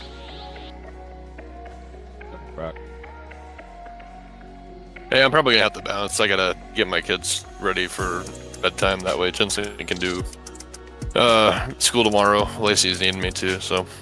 All right. Shout out your platforms one last time for the chat. Alrighty, I can do that. Everybody come check me out, Brockstrap55 on YouTube, Rumble, X, and Facebook. I about said Twitter, even though X and Twitter are the same. So yeah, here's my page right here, spelled just like this. Usually doing stuff with Squall on Thursdays on his channel, so come check us out there for a little bit longer. And yeah, thanks for letting me be a part of it. I always enjoy doing these, so. Thanks for coming, Dad. Thanks for coming, Dad. I guess I'm the podcast dad, even though Squall is the one that makes it all work. So anyway, thanks again. Keep enjoying these guys. I'm sure they'll have plenty of cool stuff to talk about even after I'm gone. So hopefully not about me, right? We'll try not Anyway. to. We'll see. We'll catch you later. Later, Dad. All right, my Chat, we final also thoughts. want y'all. Oh, my bad. Oh, go ahead. Go ahead, Hunter. I was gonna say, chat, we also want y'all final thoughts on this topic. How do y'all feel on this whole thing? Put it down in the comments. Yep, for everyone future watching. My final thoughts on this is Goku went through the whole fucking Dragon Ball series to get as strong as he did. And we saw him go fight tooth and nail, sweat, blood, tears. We saw him sweat. die multiple times. Yeah, he died multiple times.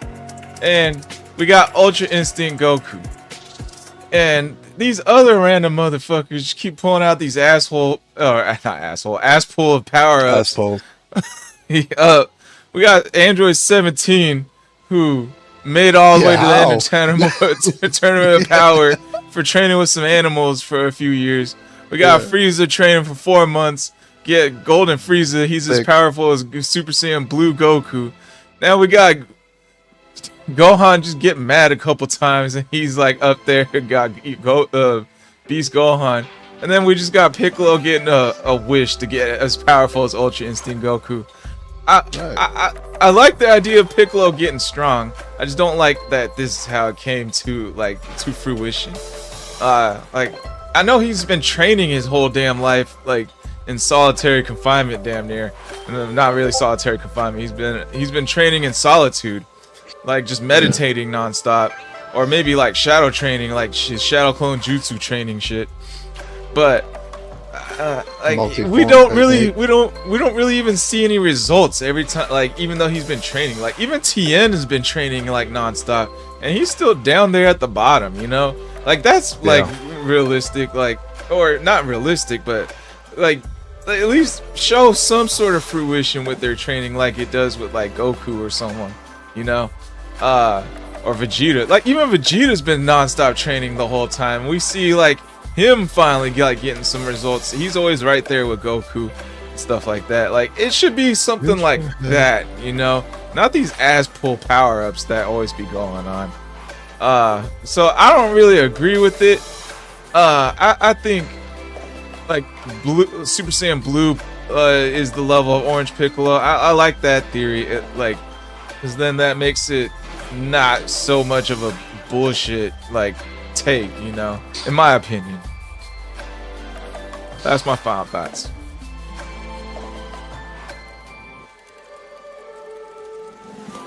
And did you guys give your? So you would final say? I don't Yeah. think I gave my final thoughts. So Squall, you would say that because of all this, you have more respect for Vegeta than the other characters. thoughts? You would. that would be your take. But yeah, yeah, basically, yeah. Oh damn. Yeah. 7 Ninja. I mean, my final thoughts are basically the same. My final thoughts are basically the same as Squall's. I mean, we know why Goku and Vegeta got as strong as they did. We know why Vegeta is stronger than Goku. We watched them train. We watched them face adversity. We watched them struggle, and now it's actually kind of a slap to the face, not only to the fans, but kind of a slap to Toriyama as well. I mean, a lot of this was his writing, but personally, I would have to see at least a small 4 or 5 episode arc of Piccolo needing to train to at least not get back to Orange Piccolo. Like, let's say it was a one-time thing, but at least to have control of it and to maintain it. I mean, I need something, bro. I need some kind of, like, you can't just have it just because you want it, you know?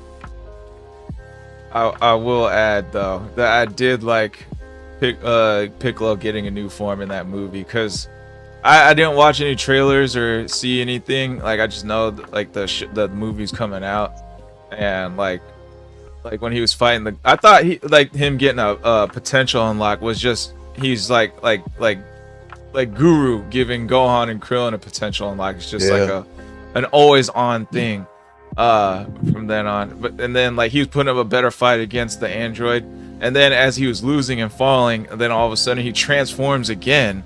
I was like, oh shit, he's got a new form. Like someone in the someone sitting next to me in the movie theater is like, oh shit, this is the part or something like that. I was like, wait, what? Something else is going on? And so it was kind of cool to see. Just I wish it was just like something else happened to unlock this. You know, like maybe he didn't even wish for this new form. You know, just through like all his sheer training and adversity of fighting this Gamma, like he unlocks it naturally. You know, that would have been like better writing in my opinion. You know. Dude, and not even just that. Look at, okay, when Goku summoned Shenron before Beerus, Beerus wasn't like, here's power. He was like, this is how you get this power. And then Goku had to go do that, you know? It could have been something similar to that. And also, going, you said you saw it in theaters. I saw it in theaters too, and I had to hold my tongue. I almost stood up and went off on these fucking kids sitting next to me. These little middle school, because Beast Gohan comes out. He's got the white hair, and they're like, "It's Ultra Instinct Gohan!" Dude, I wanted to fucking scream at him so bad. They don't know about that Blanco. Gohan Blanco is the truth. The way. Gohan That was White. the inspiration for it. Toriyama said that. Speaking of movie theaters, have y'all heard about the Minecraft thing? I heard that it Like was they're throwing exactly what popcorn everybody thought everywhere? it was. Oh yeah, what the fuck, man? I did see that shit, bro. That's fucking. I saw someone got body slammed in there. A worker got body slammed. Bro, I'm telling crazy. you. I mean, look, I'm gonna listen, link you guys a everybody. video later. Yeah, everybody, y'all really need to start whipping y'all fucking kids, bro. Straight up. I mean, this is ridiculous. Y'all need to put some discipline on these motherfuckers.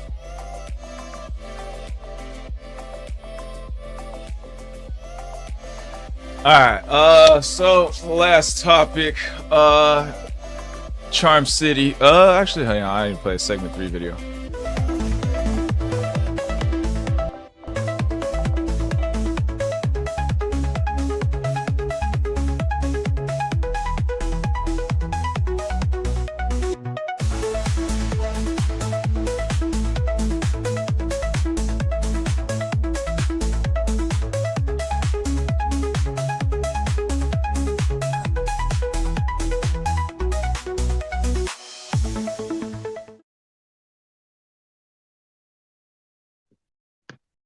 Alright, welcome back everyone. So, let's see, Charm City says,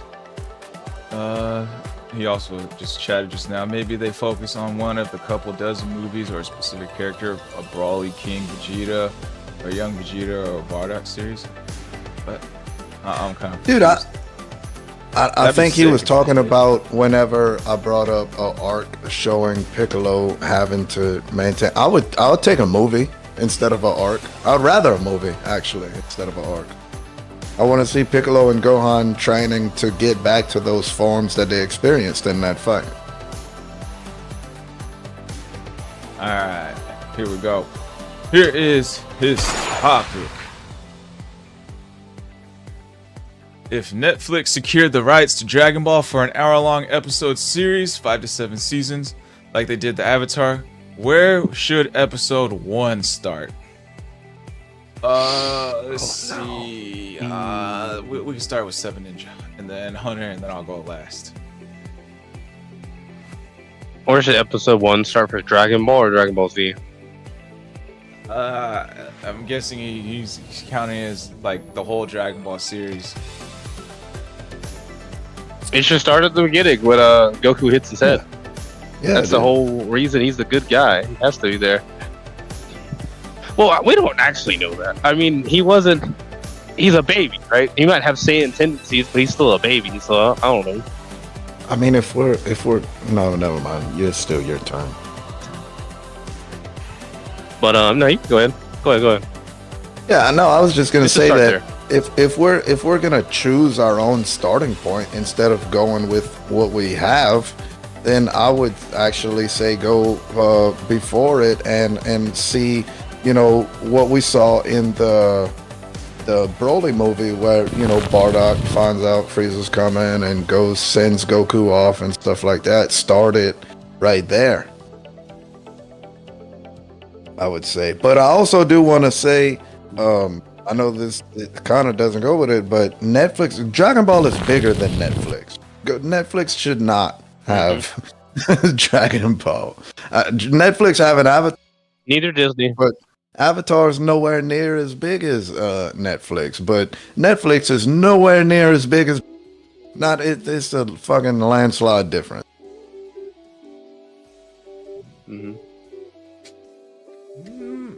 But well, I'm thinking like 2 starting points. Either start it where Raditz is introduced, or start at the beginning, like very beginning of Dragon Ball. Like, I think both would be good starting points, because Dragon Ball Z started where Raditz was introduced, and it all got us hooked. Like, obviously, like after watching it after so like when you're first into it, like you're just like, oh man, this is cool. Lots of fighting, flashy lights.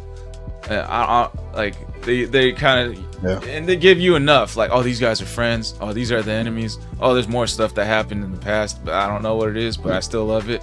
You know, you can kind of get a good general sense of story of what's going on starting from Z. But of course, like I feel like to be the ultimate training thing, like he says, only 5 to 7 seasons though to tell the whole story. But hour-long episodes. And I'm guessing, 12 episodes? I would say, you know, if you're gonna start it with like baby Goku and shit, you have to rush through Dragon Ball, and that's fine, because you can keep the parts of Dragon Ball with Piccolo, the parts with Tien, We don't have to touch a lot of base on Yamcha because we barely ever see him in Z anyway. Yeah. But yeah, Dragon Ball can be rushed through. The whole Dragon Ball in hour-long episodes doesn't even. The end of that season could be the cliffhanger when Raditz shows up. You know, in my opinion. Yeah, definitely the first couple of seasons. I would actually like to see. I'd like them to follow. I'd like to see Goku's story, but I'd actually like to see them focus like maybe they started off. Goku hits his head, and we follow Goku's story. We follow Broly's story, and we follow Vegeta's story. Now Broly's not gonna matter for like a while, but like the closer we get to Super, you know, that's when we start seeing more and more. But I'd like to see what it looks like for Broly to grow up on a different planet. We hear about some stuff from the Broly movie, but I'd like to see what happens to him, how he becomes the guy he is. I want to know what Vegeta's like, you know, outside of Goku, outside of you know, what's he like in the Frieza Force? How is he treated? We have some filler episodes, but I want to know what's really going on with Vegeta there. And we could still follow Goku's story, but it'd just be one of those moments where it's like something happens with Goku and we flash over to Vegeta or we flash over to Broly. And Broly could literally just be they go from Goku's fighting a green pterodactyl, and then it shows transitions to him meeting what was the name of that big green thing that Broly was friends with? It doesn't matter. Regardless, it transitions to him. Yeah, it transitions to that green thing. And so we get to see him become the Broly we know. We get to see Vegeta become the Vegeta we know. And I'd love to I actually want to follow more of Vegeta and Broly than is Goku, because Dragon Ball is really Goku's story anyway. And so seeing more about what's going on with them, even the side characters, I think might be a better idea overall. I like it. Yeah, I like that idea. I think, you know, if we're starting way back at that point, episode 1 being just we see how Goku left Planet Vegeta, how Vegeta left Planet Vegeta, and how Broly left Planet Vegeta, and then like the end of that episode being Bardock dying against Frieza and Planet Vegeta getting blown up. Yeah, I like your guys' ideas a lot. I think first season should definitely be collect all the Dragon Balls, and then the end of the season should be like the end of the tournament, the first world tournament. Second season, and then like a little teaser at the end of season 1 introducing Broly and Vegeta, and then season 2 should be like the rest of Dragon Ball, like the tournament power, not tournament power, the world tournament against Tien, with like little B plots, C plots of Broly and Vegeta, whatever they're doing, and then the end of like season 2 should be like when Goku defeats Piccolo in the world tournament, and then like a little teaser of Raditz touching down on Earth. And then like season 3 should be like Saiyan Saga, Namek Saga. And then like season 4 should be Cell Saga. Yeah, I think I'm rushing through it too quick. No, not really, because I would certainly separate Cell Saga into a different season than the others, because we start to see more of Gohan like that, and but you know, also like how cool would it be to see Kid Vegeta and Nappa work Frieza, you know, some of the things that they've gone through, and actually build up, you know, the power of the Frieza Force, watching how strong Zarbon and Dodoria is, and the fear that the Ginyu Force has, and why they have such, you know, why people fear them so much, things like that. Yeah.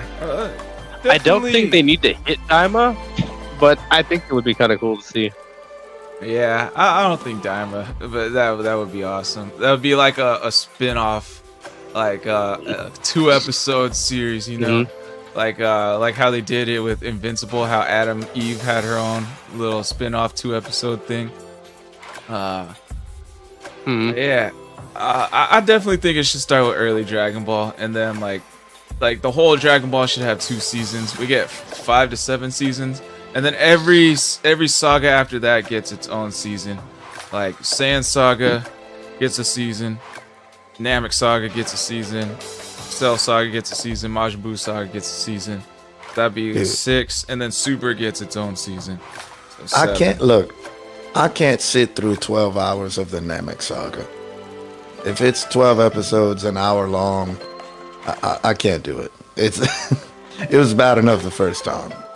What? That's where Vegeta really shined. I know, and that was the only thing that really could keep me holding on.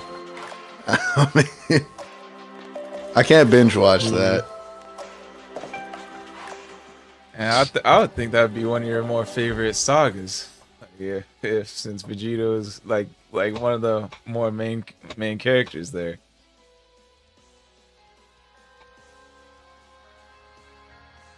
If the Namek Saga would focus a lot more screen time on Vegeta and what he's doing and shit, maybe. But at the same time, bro, like 12 hours of running around waiting for Goku, and then like, oh man.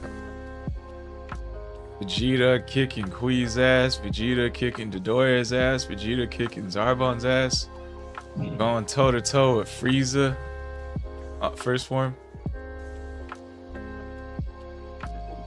Getting back shots from Frieza. You know the funny thing I didn't want to bring that up. I know you're playing me, but you're right. I'm not playing you. I'm being for real.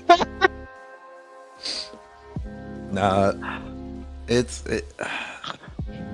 I like your first idea. You know, mix the Saiyan Saga and the Namek Saga into 12 hours. You can consolidate it. I mean, Team 4 in 12 hours, and that show was great.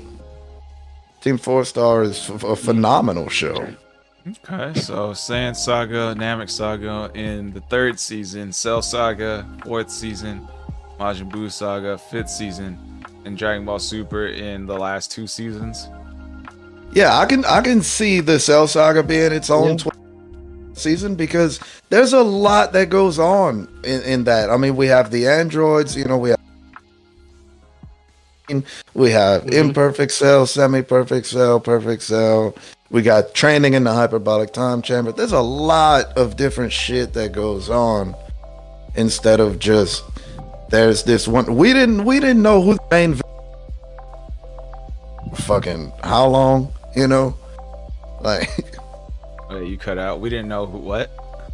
We didn't know the main villain of the Android Cell saga, you know, until Cell showed up. How much shit happened before all of that? Like, it's crazy.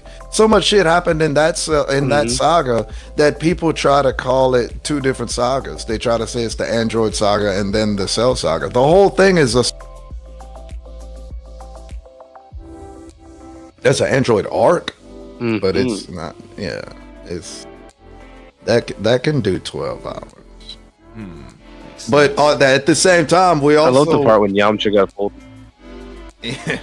In that 12 hours, we still need to see... That's where we start to touch more on Broly. We don't see Broly for, you know, the couple seasons before that. Because there's not much to show. He's just on some fucking thing surviving on a planet without water. You know, like... That would be incredibly boring to keep going back to that. So, you know, give us a couple of seasons. You've been showing us this guy. What we the could have fuck is maybe going on? looked at Paragus. They could have maybe stuck on Paragus for a while. Like, what was Paragus' life inside of Planet Vegeta for a while? I think that might have been a direction they could have taken, and that way we could learn why he became the man that raised Broly that way he is. Because besides the issues that come from Planet Vegeta. Go ahead. We learn a lot about like Saiyan hierarchies and like how the, you know, structure of their society is and things like that. So yeah, I agree. Yeah. There's still like a part of me that says like Netflix or whatever, if they take it over, they're gonna fuck something up in some way, shape, or form. Absolutely. They Of course they did will. they did do Avatar: The Last Airbender decent, you know. They made it more serious than kid-like and goofy, but they did a decent job retelling the story of Avatar. Isn't that exactly why you didn't like the movie? No, the movie sucked. Hypocritical. Movie like they made the show like more of more like, because like Avatar the cartoon was like, it was like a good balance between comedy and seriousness. Like the whole tone of the show and Netflix was just more kind of seriousness, but like they just made the movie just made the show into like sad for like unnecessarily sad for no reason. Like you had Aang over here always like looking like he's about to cry for whatever reason. I don't know.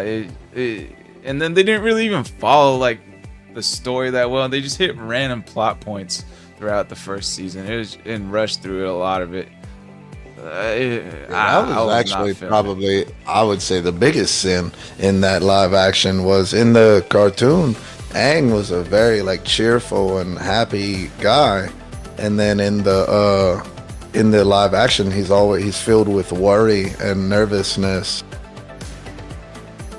Yep. To change the protagonist of the show so dramatically, it's automatically gonna ruin it. We saw it in you know, how many hardcore Dragon Ball fans shit on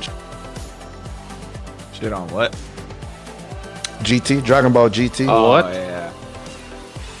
Mhm. Some people like Yeah. GT, but definitely, yeah, it was pretty mid. Not gonna lie, my opinion. I thought you liked the I'm all Avatar for GT. movie, though. I thought you liked the movie, Avatar movie. I wouldn't like fucking put it on myself or whatever. I'm just saying, as far as live actions go, it's one of the better ones. The We need to show or start the with live movie? action. I'm so tired of it. The Getting more movie, CGI. Okay.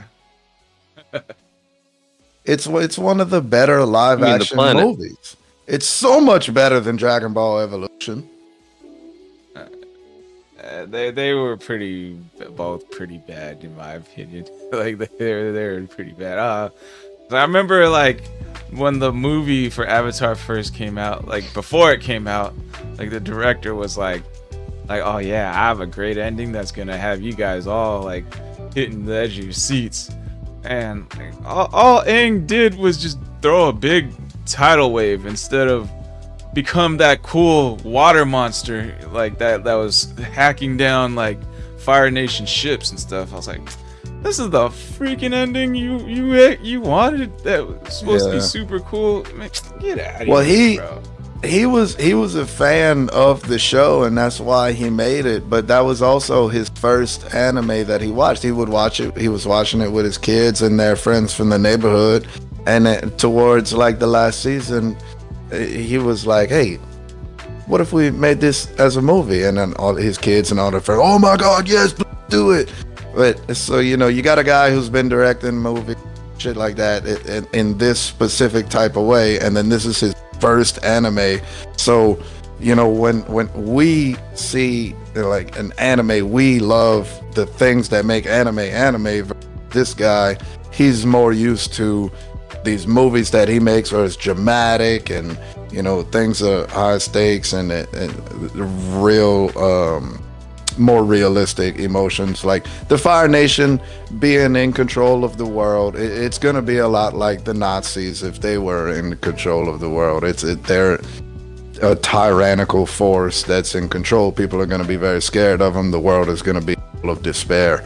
So I see his vision. Man, if it was the Red Sun Japan, What's that? the old Japan, bro. The old Japan was diabolical. Holy crap, dude. That's actually, I think that's what the Fire Nation is based off of, is Japan. And if it's based off the old Japan, oh man, they were, ooh. They don't even talk about that. They're all moai and anime stuff now. They're all cutesy now in Japan versus what it said about that back Well, then. yeah. Oh my god. I mean, look, in World War II, we dropped them bombs and we bombed the toxic masculinity out of them. They're drawing Hello Kitty ever since. You know? Toxic masculinity. He left in Japan and went into Hunter. Yeah, I took all of it. That's crazy. Too much of it. I went to bed last night personally. regretting I was a little rude to someone undeservingly. Kind of undeservingly, but I'm not gonna apologize to him. Impossible. Yeah, kind of undeservingly. He did invade our game, like, you know, and then just stuck around. But I felt bad for him. He was just getting Yeah. shitted on by Hunter, left and right. yeah, all night. And yeah, no, I mean, I feel bad. Whatever. If you're watching, Raptor Patrol, you know, I'm sorry for being such a dick. Whoa, Hunter but taking don't- He's sorry for accountability. being himself. What? Hey, I told Whoa. you. I told you when I saw Rex on Invincible. How I did had you a say it come out to loud? Jesus moment. But yeah, Raptor Patrol. I was, but you shouldn't have invaded our game. So I'm pretty much sorry. Pretty much. He almost took accountability there. Almost. I mean, I was mean, but you know, I'm gonna be mean to illegal immigrants too. You don't invade my shit and expect me to be respectful. Well, Alright. We're getting to the end of the hour. So Squall's death metal band. final thoughts on where where would be the starting point if Netflix or whatever video streaming platform would start Dragon Ball. Cool. We'll start with 7 Ninja. Starting with me, all right. We start again with Goku coming down to the planet, hitting his head, and then we follow up from there. Like, let's say we scan up from the smoke of the spaceship, and it goes off to like Bardock fighting Frieza, and we see like a battle of that. Before Bardock gets killed by Frieza's orange blast, we pan over to Broly in the past with Paragus. Maybe let's say Paragus is we go back like some years before Paragus has to send Broly off, and so we learn about the Saiyan hierarchy and stuff like that, and then we go learn about Broly, and that's when he leaves. And around the time in that spaceship, we switch over to Vegeta when he's over here with Nappa and Raditz, and they're on yeah. their mission. Yeah, and they're on their mission, and that's when we find out that Vegeta and them are the only ones that survive. And then after all of that, we pan right back to Goku, and we follow his story with Grandpa Gohan.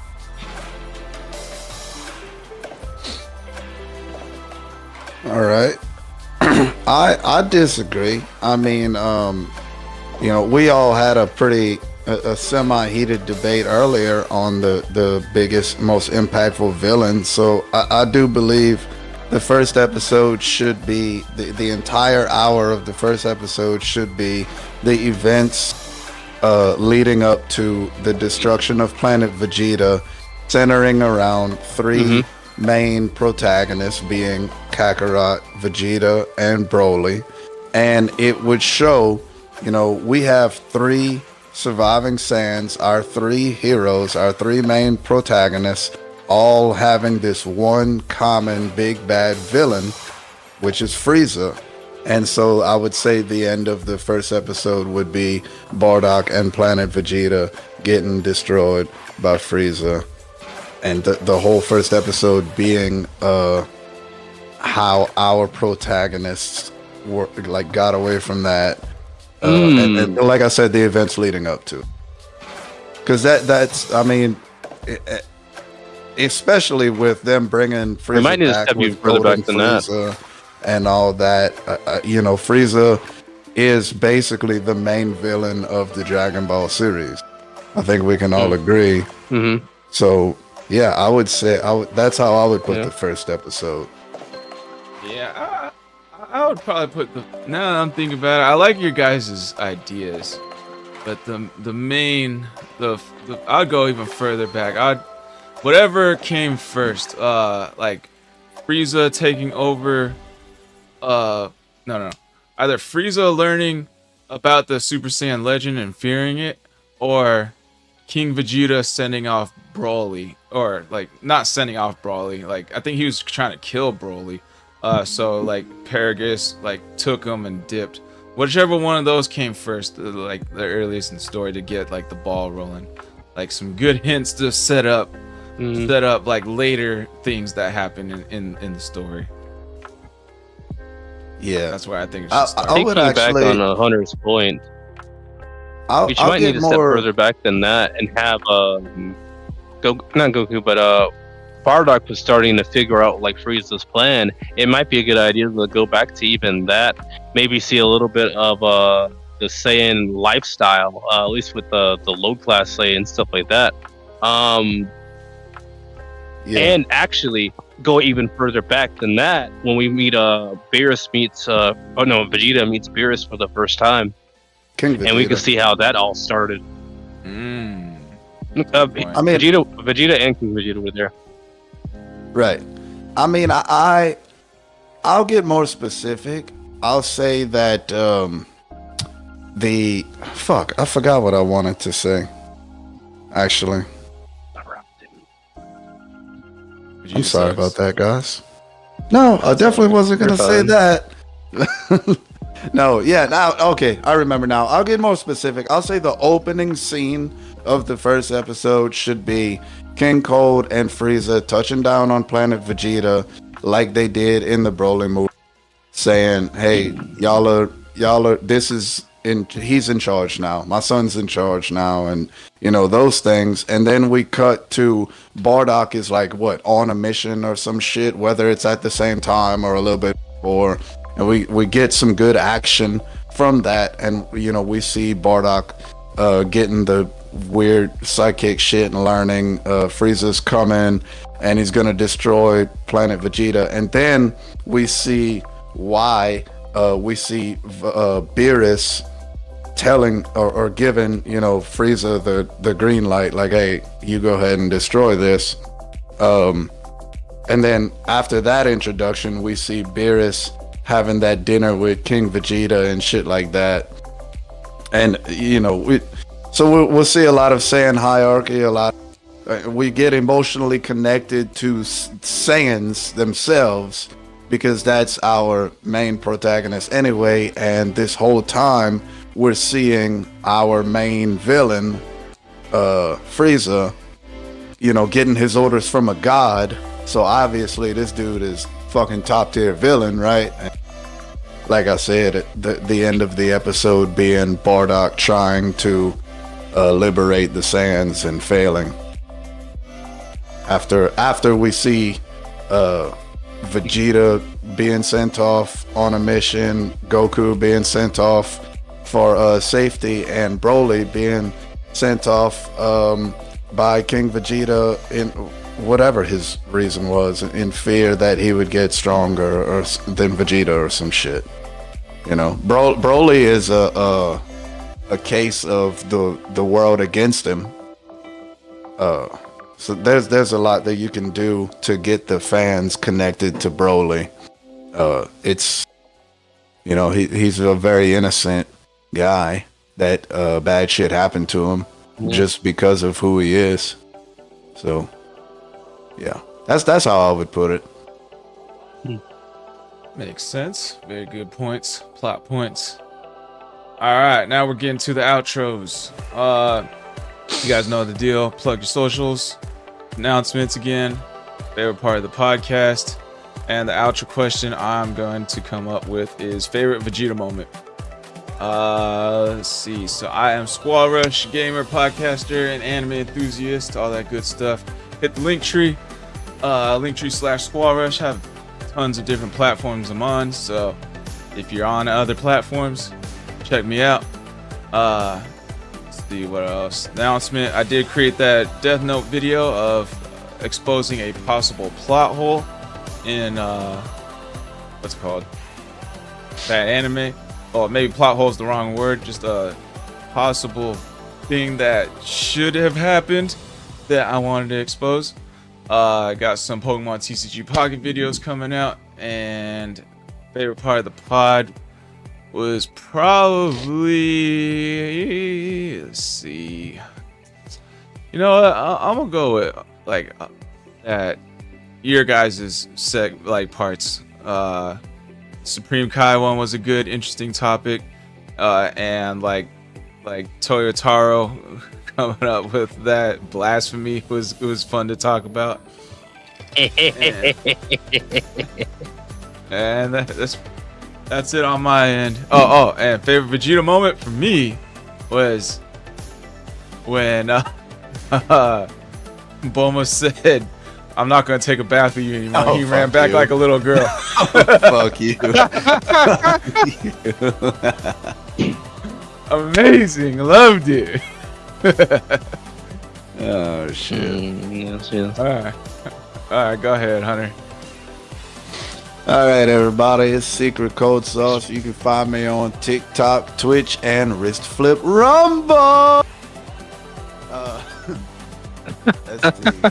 My favorite part of the podcast tonight, when we were discussing my topic, we really were able to dive into our creative juices on that one. I think we had some good points, and somebody in the chat should send this to Toyotaro to show him how to explain some of this shit, because we're doing a much better job than he is. But yeah, that was my favorite part of tonight's podcast. Before I say my favorite Vegeta moment, correct y'all, because Squall was joking. He just wanted to take a jab at me. His favorite Vegeta moment is the speech he gave to Goku when he unlocked Ultra Instinct. But my favorite Vegeta moment is when he fought Topo, when he went Super Saiyan Blue 2. That, I mean, I had real chills and goosebumps watching that shit. It was amazing. So that's my final thoughts and outro. Go ahead, Ninja. All right, I'm 7Ninja7. You can find me on Game Jolt, MeWe, and Rumble. And let's see, favorite part of the podcast has to be when we were describing why Frieza is the better villain. I felt pretty good about that. You know, my correct answer. All right, you know, Irvi, I am the voice of reason. Regardless, my favorite Vegeta moment has to be when he gets folded by Android 18. You know, she breaks his arm, stuff like that. No, I'm just here to mess with Cold Sauce. No, my favorite moment has to be when he is in his Majin state and his son Trunks comes up to him and he's like, you know, I've never even held my own son. And so he's coming with the idea that, you know, he needs to be a better dad. And so, yeah, I like that moment for the most.